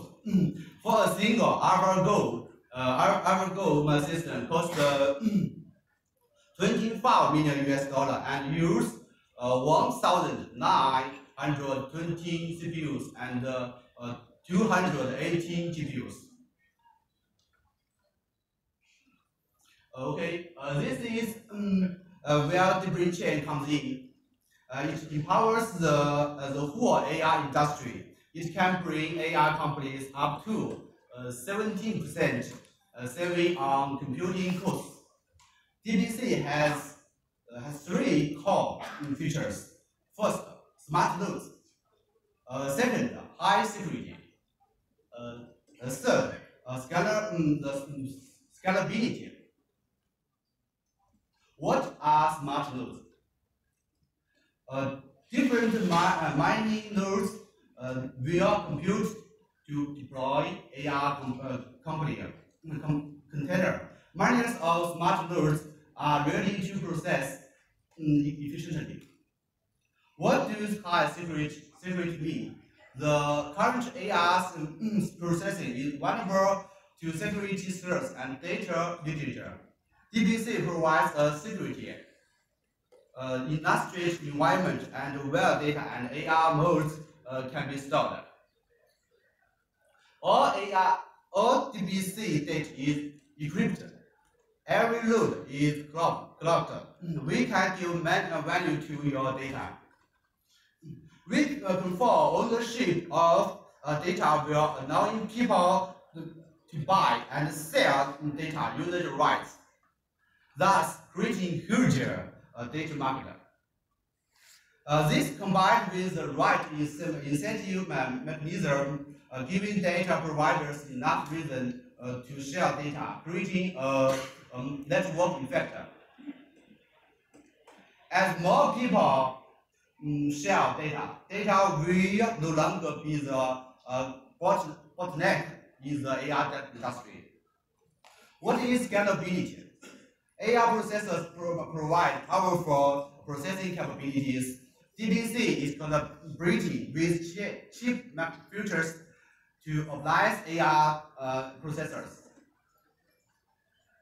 Differentiates computing and neural network loaders are dynamic and will adjust according to the computing demand. Scalability. What are currently building and average and AR and okay?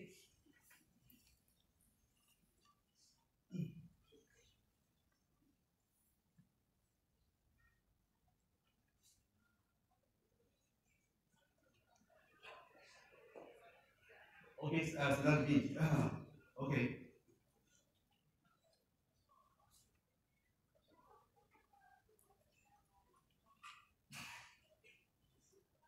Oh, sorry. We are okay. We are currently building an AI and blockchain number in Silicon Valley, focusing currently on Asian industry research. This number will help DBC achieve breakthroughs in three technology axes. First, architecture, neural network, larger scale parallel training. Second, deep learning algorithm, which is computation efficient learning deep networks from decentralized data. Third, the savvy aspect, using useful learning to reduce energy consumption across the DBC network. This is picture illustrates the DBC ecosystem. In each AI companies are crucial part to the ecosystem. The more AI companies will get involved, the more valuable DBC becomes. AI companies buy DBC from the exchange. They then pay DBC from computation power. They can also buy data with DBC or models, algorithms, and mirrors. Investors can invest in DBC on exchanges. These companies close the loop business model. Finally, DBC wants all parties to benefit from the platform. For miners, they can are rewarded for mining white tokens. For business, they can save up to 70% of AI processing. For data powers, data owners and data providers are separated using smart contracts. Hence, the value of the data is protected. Data owners can sell the data to the data will save the data users rights to monetize the value of the data created, providing a new income for the data owners. This is the DBC roadmap from when the project we active back in March 2017. We have built a global community in 7 months time. By Q2 this year, we plan to conduct internal testing of different chain, and community grows to 100,000 users in 100 countries. By Q3 this year, we plan to do alpha testing and mining. by Q4 with this year, we plan for the community growth to reach 500,000 users in 100 countries, as well as beta testing. We will invest to 10 quality of AI company and over 100 AI companies will be running on different chain. We believe that AI will change the world, and the different chain will have the AI companies grow stronger. If you want to know about us, you can follow us on Twitter or join our Telegram chat room, or even send me an email. Thank you for listening. Thank you.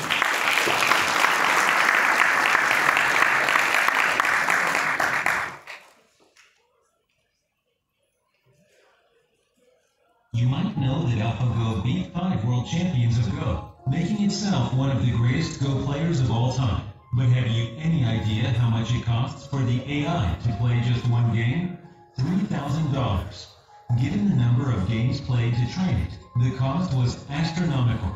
Yet the number of computations AlphaGo performed is just a drop in the ocean, compared to the total number of computations that will be performed in the AI world. Let's look at some figures. Over the past 5 years, more than 5,000 AI startups have appeared on the scene. And out of the $20 billion invested in this area, 20% to 30% went to developing AI's computing power, representing a huge cost burden for AI companies.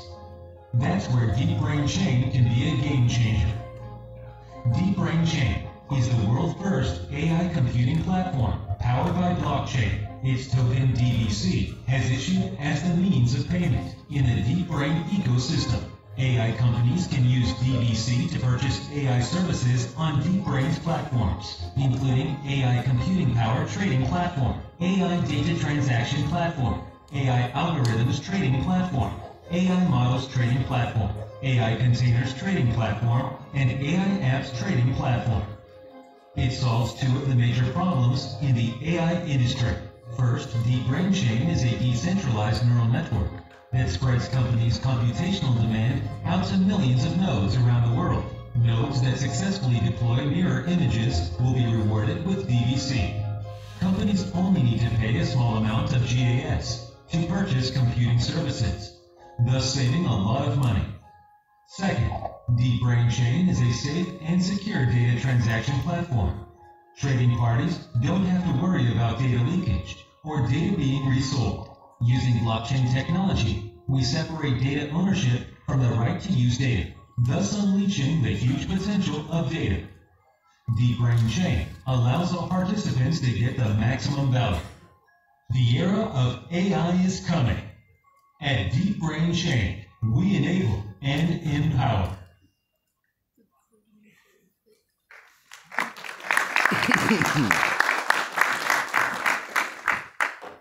I think it's really cool how a lot of blockchain projects can actually help accelerate other industries that wouldn't be able to really make a business like AI in that sense. So yeah, really cool project. Our next speakers are with AlphaCat. We've got the Director of Technology. He presided over the design and establishment of a complete trading system from scratch, including the trading engine, a strategy backtesting engine, data gateway, transaction interfaces, underlying architecture, and big data analysis, system construction, and maintenance. And has helped manage over 100 million RMB1 of fund products. Joining him will be Kenneth Shah, an advisor from Badwater Capital. Give it up.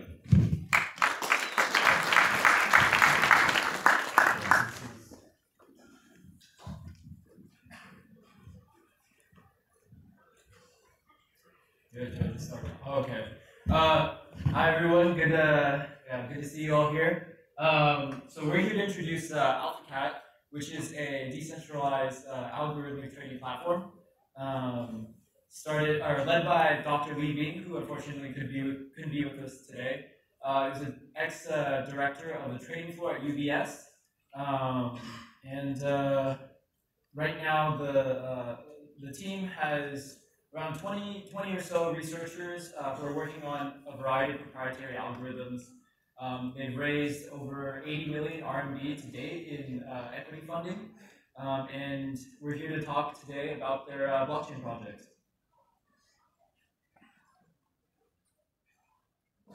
Right, so AlphaCat in essence is a quantitative investment platform for cryptocurrency. Essentially what we'd like to do is sort of cut out the middleman and reduce the barrier to entry to access for a lot of these quantitative analysis tools and algorithms that normally wouldn't be available to the regular consumer. In general, if you'd like to be able to use these tools, have access to the insights that they offer, any sort of data analysis that they offer, it's generally relegated to fairly large financial firms. This marketplace is going to be built on the Neo blockchain, and so the core idea with AlphaCat is to make investing for the retail consumer as easy as buying a bottle of Coke. FinTech, right, has changed the way that people run business. This is the UBS trading floor 15 years ago. Now it's largely been replaced by various algorithms. A lot of automation has sort of relegated this entire space pretty empty. Li Bing himself would be able to tell you that this used to be a massive warehouse, something like as large as like a football field. In general as well, FinTech will outperform humans in wealth management. We see examples of this an example is with AlphaGo defeating one of the human champions at the game of Go. The team actually has the creator of AlphaGo on their team of researchers, helping them with their quantitative algorithms. And so the general problem that we're trying to solve, right, is that the average person has no easy way to sort of have access to these algorithmic trading robots. It's fairly difficult for the layman to be able to even have access to the research, to be able to begin building their own. There are a fair number of websites and products that allow you to, create light versions of these bots, maybe run a few back tests, but nowhere up near the level of depth and complexity that a full-time researcher would be able to allow. And on the other side of this issue is a lot of these researchers tend to have to work for big firms. Higher level possibly carry from the firm. Researchers that may not be a part of these firms don't get to see as many direct benefits. So at the core of this marketplace are three types who decide to access these algorithms, whether for their own decision making in their trading or for their own personal research. And yeah, in general, what we'd like to do is also make this as user friendly as possible. As I'm sure a lot of you are aware, there are quite a few, maybe not algorithmic the Delta accidentally sold for far too little. So Peter here will explain sort of the more technical details of how. So it's just like Warren Buffett. You can see from the picture that the green line is the Robert Buffett, and the blue line is the real Buffett, and the red line is the overall American market. So you can see from the picture that the Robert Buffett defeats the real Buffett's record, and more robot traders by proven algorithms will be offered on AlphaCat platform for everyone to use. The left side is neural net forecast for Bitcoin price, and the right side is adaptive CTA strategy for the also Bitcoin price. And how to use it is very easy. Just pick up a robot with a proven profitable record and attach it to your account, and just hit go and make profit. So yesterday, some friends asked me, why AlphaCat and why Neo? Now I can answer. First, we have the performance, outperformance, then other AI ETF powered by IBM. I saw it yesterday. It makes 1.5% last 3 years, which means 6 to 7% annual return. The AI model can reach it on the internet. It can be publicly reached. And more robots are being developed. You can see from here there are future cat, big cat. And so Neo, I think it's a better choice. And service. These are service structures provided by AlphaCat, but at the time limits, I will not expand here. If you have any further questions, you can ask me later.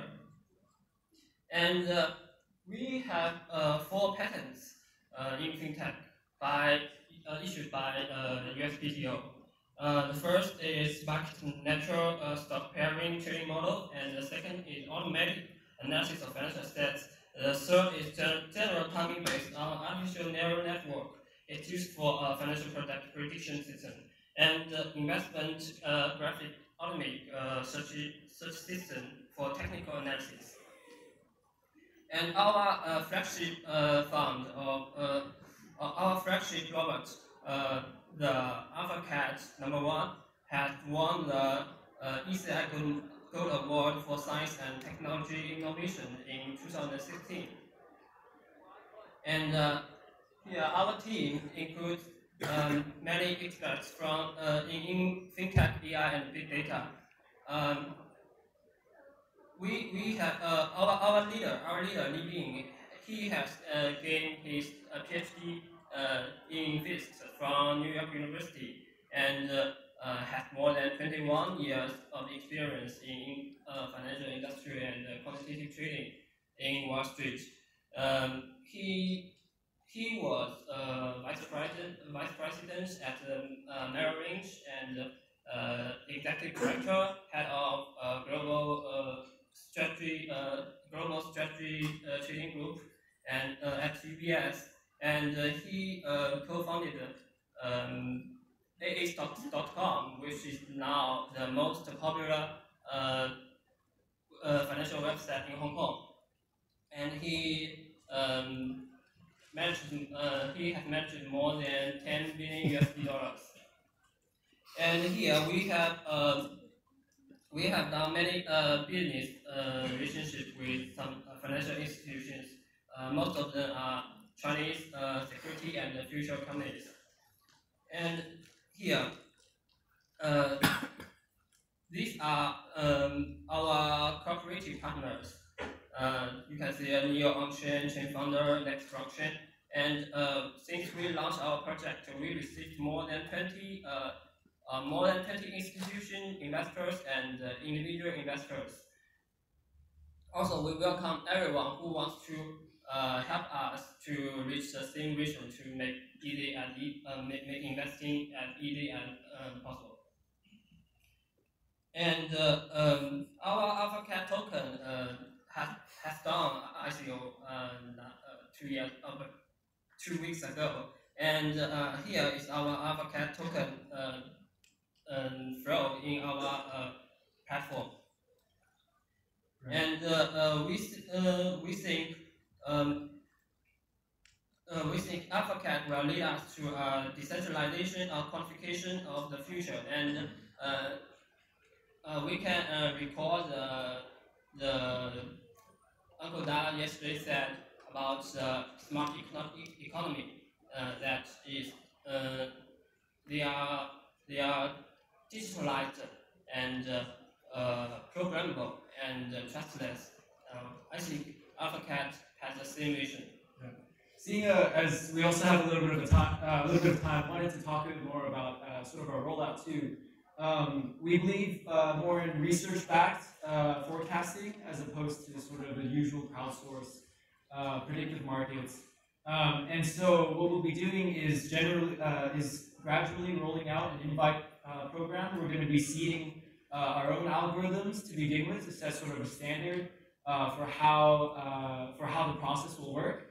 To speak a little bit more about the token use case as well, it's not going to be a direct payment system. We're going to be requiring people to stake tokens for access to forecasting data or even the trading algorithm robots. And what gets rewarded to these creators is going to be dependent on the level of their success. Okay, thank you for that talk. Thank you.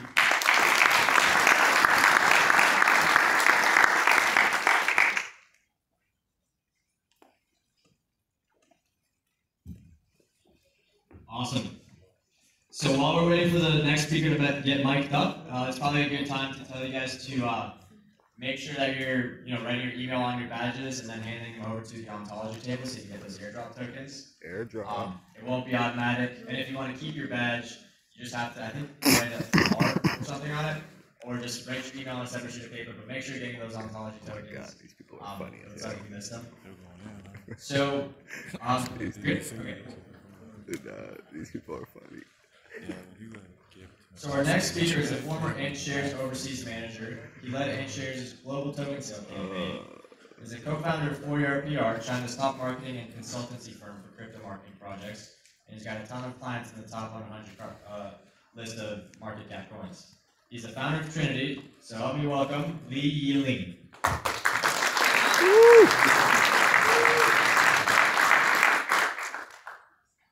Hello, everyone. I expect that, I think a lot of people have been waiting for this, but probably some of you don't know about me, okay? So I'm gonna start a quick introduction of myself. I started at AntShares when it was still AntShares as the overseas community manager, and we helped a lot with the token sale, the initial community setup of AntShares. And it was quite an experience. I had the honor to, work with some of the best crypto people in the world. And it comes to me, okay, it was, there's a start. Why we wanted to do this, okay? So early last year, when we was still doing, normal crypto trading, we find that the Bitcoin network was like having congestion problems, okay? So probably some of you guys in the US don't know about this, but actually you have to pay the mining flows and acceleration fee to get your Bitcoin transaction confirmed as soon as possible. Otherwise, it could take hours to get through. So I was thinking, okay, we in the crypto are saying we are the future. We consider the fiat currency and banking system belong to the Stone Age. How can this be? How can this happen? And somebody has to do something. Okay. So back at AntShares, we were talking, to Eric in the office every day, and we thought, hey, we should have this for AntShares. But to be honest, it wasn't ready by then. The smart contract system wasn't built up yet, so we were all waiting. Okay. So later I left and to dive into the crypto world deeper. And now finally, later last year, we had a chance to formally set up the team to do what we have been hoping to do for a very long time. And that will be Trinity. Okay? Trinity serves as an option scaling solution for Neo. What it means is that, okay, let's make a simple analogy, okay? A bottom layer blockchain is like let's say a road system, okay? And for any road system, we build let's say an overcross or expressway system on top of it. And our token, DNC, serves as the fuel for the vehicles passing through this expressway system, okay, as the fuel. And the vehicles will be the assets traded and the data exchanging on this blockchain, okay? So, could you help me with the slides? So, actually, can you help me with the slides? Behind you. Behind you. On the table. On the table. Let's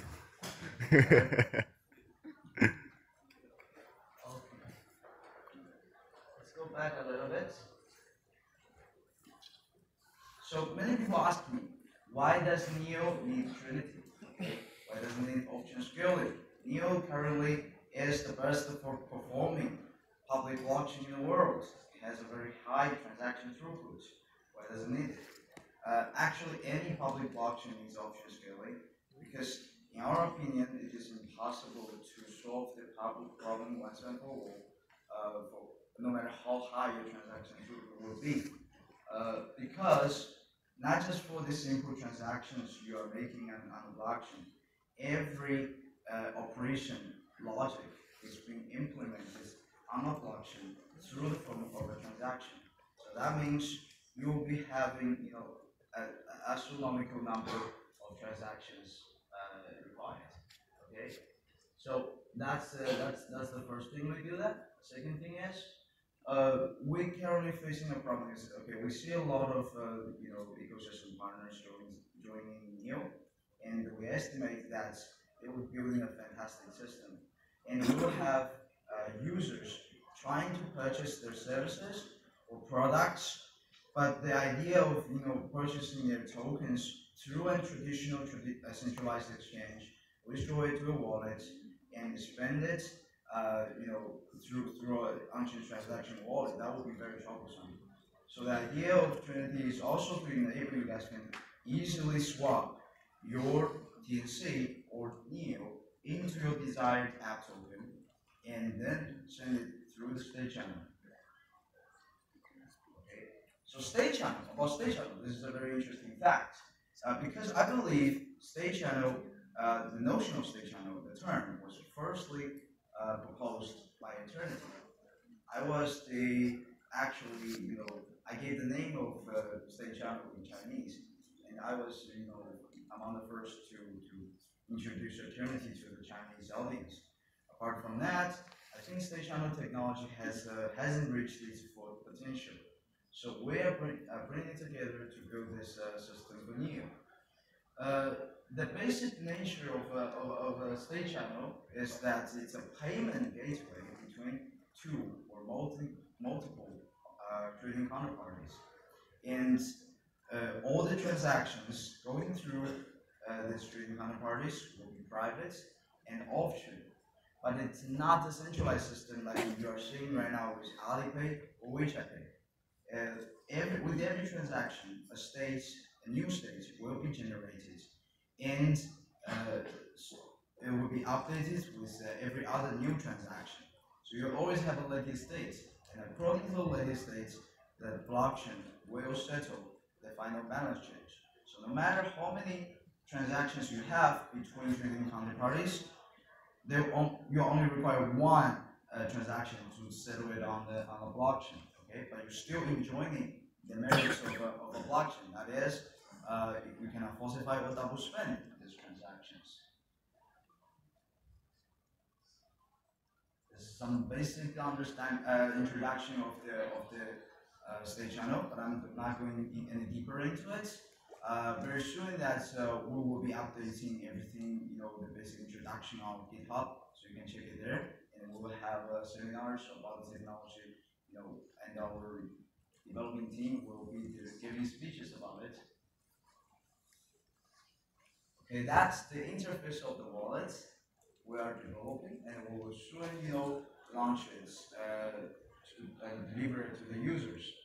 Okay, so this, I think showing you guys the picture is not enough, and we promised everybody for demonstrating this app our party last night. I believe many of you attended, but it was quite crowded and a lot of people. So we showed a little video after it to demonstrate how this actually works.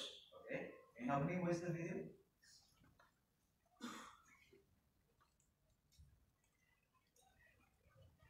Hi guys, so we just finished the Trinity party tonight, and it was like over 300 people attending, so it's a little bit crowded and very loud, so we cannot have a chance to show you the demo. So now we're gonna shoot a little video here and to show you how this looks like. Okay.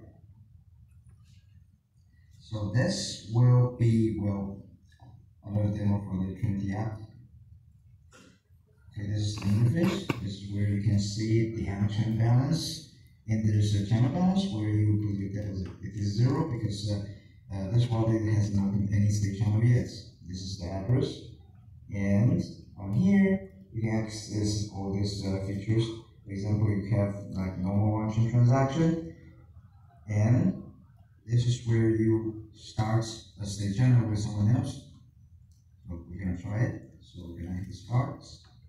And this is where you scan the address of the counterparty you're going to do the transaction. Of course, you can import from the address book. So we can scan it.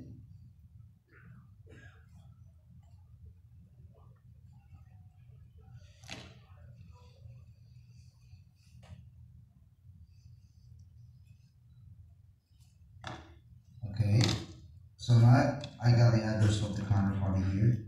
Now, you see there is a time limit of the state channel where I can set it between, sorry my hand, fingers, okay, between 1 day to 30 days, and actually the state channel can last as long as you want, okay? But there are economic limitations of it, okay? So for example, I put in 1,000 TNC as deposit. Hit next. And I will input the password here.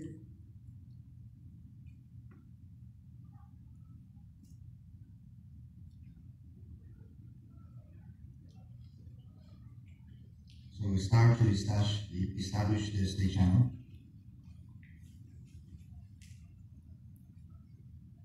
Currently, this is running on new testnet.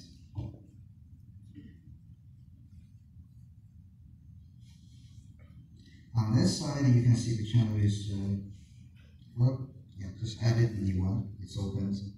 Okay, if you want to see black height, and now the state channel is established. So I can send from this side to this side all in channel payments. Okay. So for example, I can send, let's say, 100. You see. Do remember that you cannot exceed the deposited amount. If you want to, send more money, you have to put in more deposits. Okay, so that's actually the economic limit.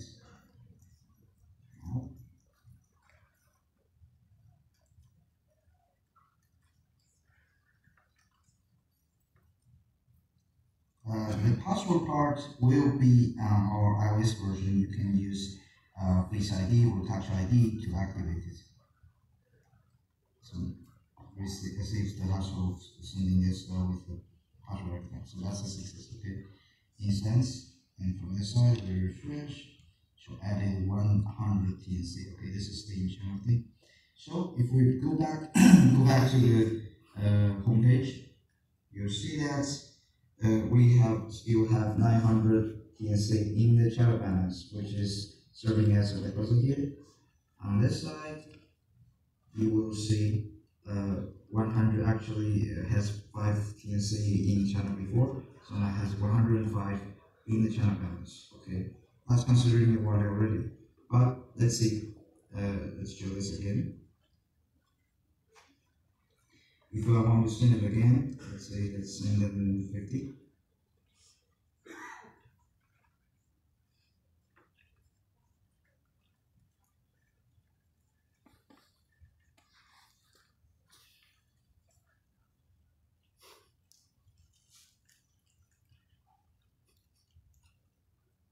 Initial payment.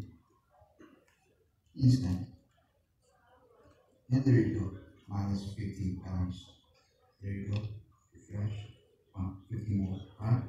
So now, anytime you want between these days, you can one side of the party can decide to terminate the state channel. So you just hit close the channel. Okay, and we closed. But we will show the difference later. Actually, this part is an on-chain transaction to close the settle the state channel on the new blockchain. So factory interface, you can see the function balance has been added, whether on the side has been managed. Okay. Another feature of our interface I want to introduce to you guys is this token swap function. We're still developing it. This is about normal users. We can see normal users in the future when they are purchasing these app tokens on Neo. Most of the time, they should be purchasing the exact amount they want to buy a certain service or product, not as traders to buy a large quantity. So we build this interface where they can easily swap their NEO or TNC into the desired app token at a very small amount. And right directly within the app, they can send these tokens to their merchants or trading counterparty, and it's instant payments. So that's all. That's it. That's it for the app now. But when we are going to launch this, I think we'll add like approximately 70% more features of what you see. But I cannot disclose what those will be. Okay, and yeah, thank you for the time. Okay. Okay. Woo!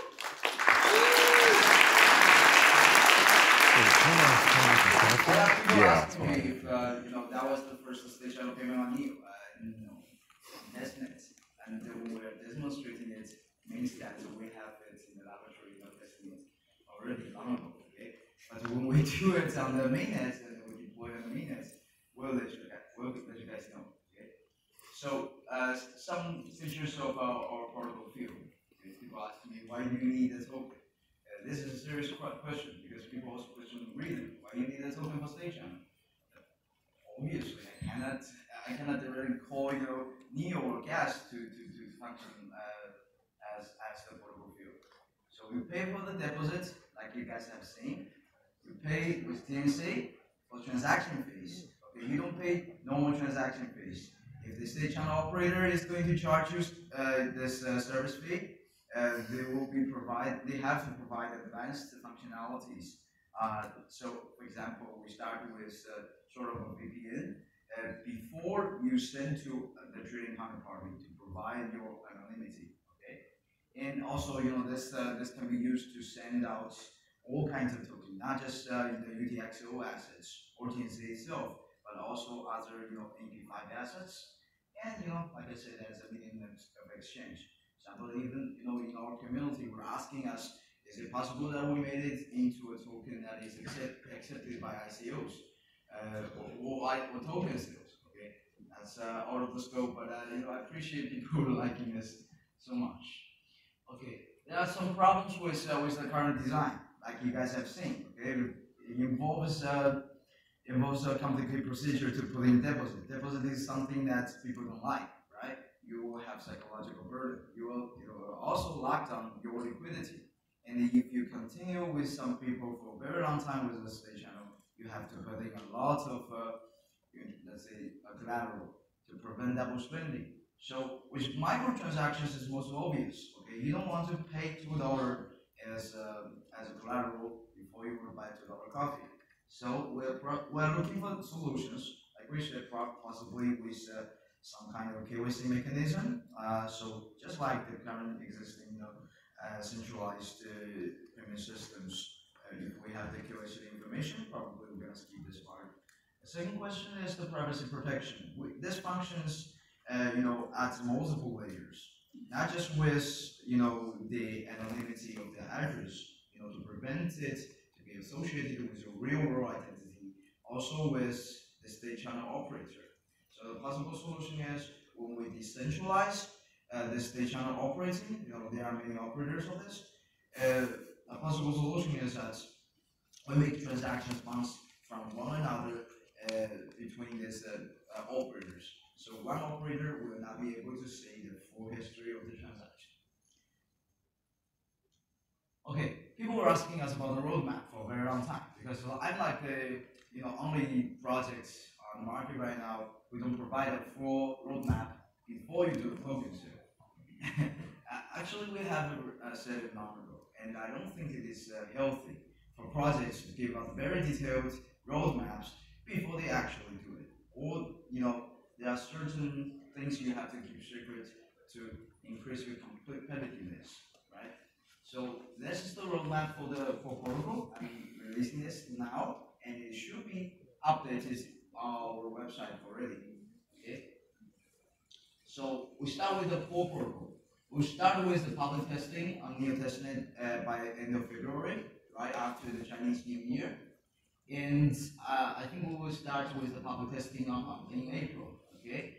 So right now we're aiming to user app launch in May. You guys have to know that the user app I just demonstrated is not the final version. Okay. We'll add a lot to it, and even if it's launched, a user app is far from what a state channel network should be looking like, because you don't just get users to use as a daily payment method. Okay, you have to have industrial adoption. You have to have corporate clients. That's what we're aiming right after that. We already got the users. We are familiarized with the channel technology and using it, and we will start with the adoption part. Okay. And like we have demonstrated, it starts with the most obvious possible clients, from gaming to IoT, also a crypto trading engine. This is something we are going to develop. Also with the decentralization of the operation of the state channels. It is very critical, since we have an incentive model for people who want to join and contribute to the network and build it as a global P2P network. Okay? A concurrent development is something I'm going to announce later. I think we'll start in March and then through April to June. It is a concurrent development being undertaken by the Chengdu team we have, and I'm gonna keep secret of it for now. If you ask us to consider yourself a competitor to Raiden or Lightning, as you know, because when we release everything, you will realize we are on a very different level. Okay? But let's keep it as secret for now. Okay? When I announce something, it's something done, not something I'm going to do.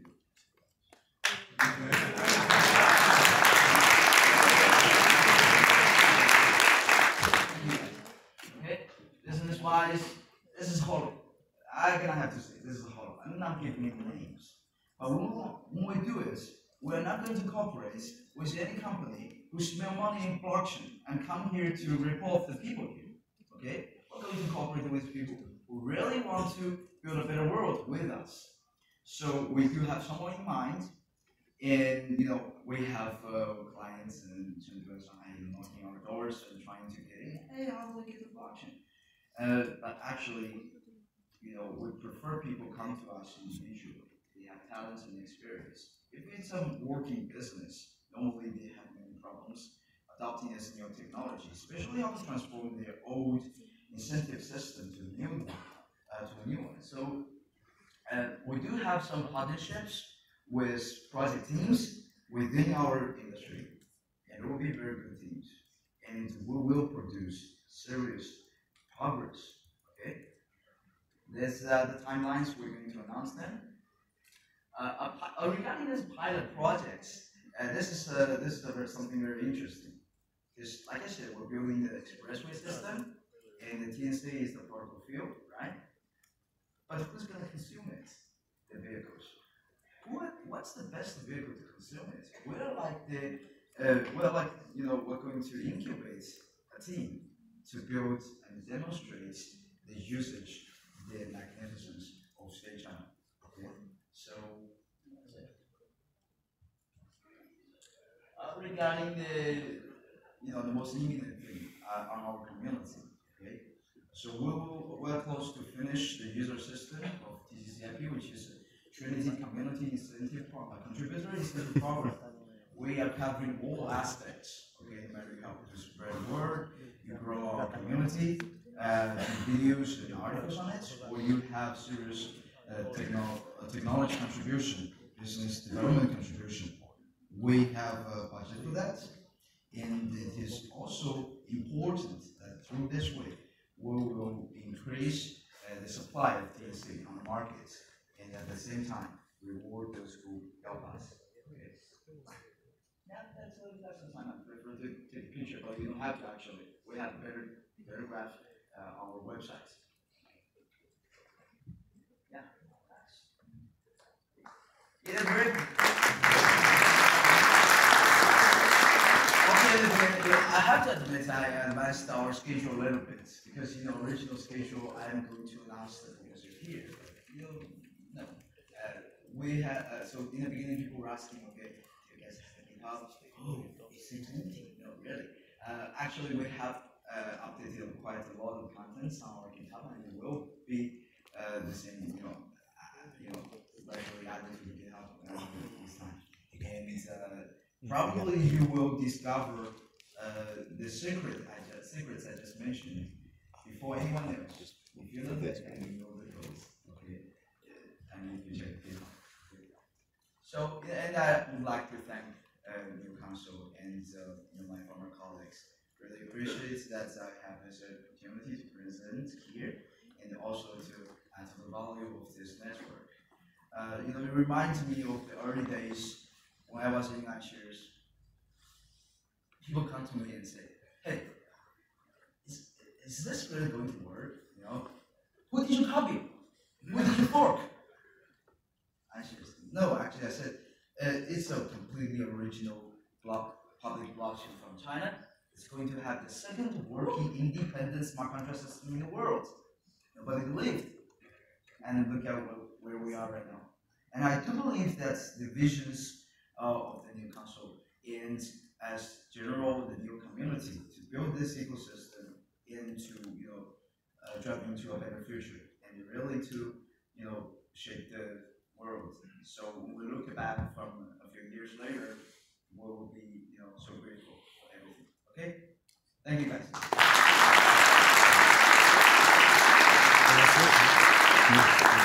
Yeah, and they got the Neo team's gonna do a little 5-minute thing. Awesome. I don't know if it's we're going to bring the Q&A. Neo team out here in just a second, but before that, a few messages. Again, with the ontology thing, make sure you're ready your email on your badge, handing it to the ontology table so you get those tokens. And then a huge thank you for me to the Neo team for the opportunity and for you guys for putting up with my jokes for 2 days. That's like a pretty difficult task on its own, so congratulations for making it to that. So I'm the editor-in-chief at Coin Central, where it seemed like at one point we got 10,000 visitors a month, and it turned into 10,000 a day. Now we're like 1 million a month. So it's been awesome to really be able to provide that information. We're gonna have a lot of these articles, interviewing speakers up soon. And I'm also the head of content at Juice, a digital marketing agency in New York City, where we work with Draper University. And just seeing so many projects come to us and say, look, we're ready to grow, here's our white paper, here's our plan, and being able to analyze that and say, yes, you actually are. So that's been amazing. So give it up for you guys for a great conference. I'm going to bring up the Neo team that organized the entire event and all the community events so far. So give it up for the Neo team.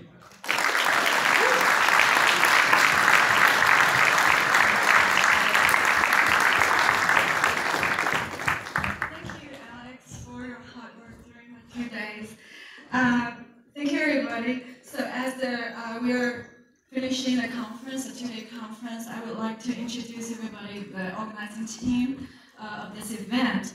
So here, just part of our team. I'm standing somewhere. Sorry, not here. Right?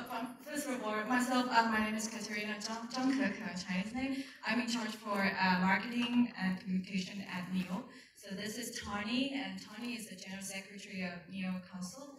And he's been helping us during 2 days at the control panel. Yeah. And Grace, many of you already know her. She's really a super girl on our team that helping to handle all the logistics and communication coordination with all the speakers and projects. Thank you very much, Grace. And Shelly is helping on all the marketing materials preparation, right? And Tamar and Shirley have been together helping me on the media side. And Fred, maybe most of you have heard about him before on Discord and also on community other channel, social media channels. He's maybe taking care of the community overseas and also helping us with the photographing during the 2-day conference. And Uncle Da. I'm in charge of taking selfies. Yeah, paying the bills, right? That's my part. And Malcolm is more on the R&D side on our team, and he's helping me to set up the workshop at GitHub and also this afternoon. And he's very close with the close community as well. And Johnson is our DB, in charge for our DB. And if you have any new projects coming up, you're welcome to talk to Johnson. And Miles is new on our team. He's in charge for the legal framework side. Yeah, so you already got you heard his presentation this morning on the legal framework. And next to Nathan also he's on the project research team, and he's dealing mostly with the projects from China and also projects from overseas. Yeah, and thank you all very much. And besides our colleagues here, we also have a very strong team which unfortunately cannot present here in San Francisco. Chen Zhitong, the first boy on the top left. I guess most of the developers already talked to him on GitHub. He is the one challenging you. Why do you contribute so little on GitHub? You have to reflect yourself. So yeah, he's giving out the free ticket to you guys. And the girl next is our angel developer on the team. She helped us to set up the website and all the internet-related, website-related front page. And Susu is helping us on the community communication, especially in China domestic, and also helping a lot on the logistics during this conference. And Peter Lin is one of our important developer in new team in Shanghai. Unfortunately, he cannot present here because of some issues, logistic issues. So, but definitely you will have chance to meet him again in the future new events. And you're also welcome to reach out to developers to talk about your specific projects. And Si Miao and Fang Fang and also Zhen Chen, these three are also helping on the marketing from the back office side. So that's all of our organizing team here. So I pass on to Uncle Derek if you have any additional remarks to make before the closing. So where do you want to see us next year? Which city? Louisville. San Jose. Okay. We need 1 year to think about which city we will go next year. So thank you guys for being here. Thank you for supporting me, and see you next year. Yeah.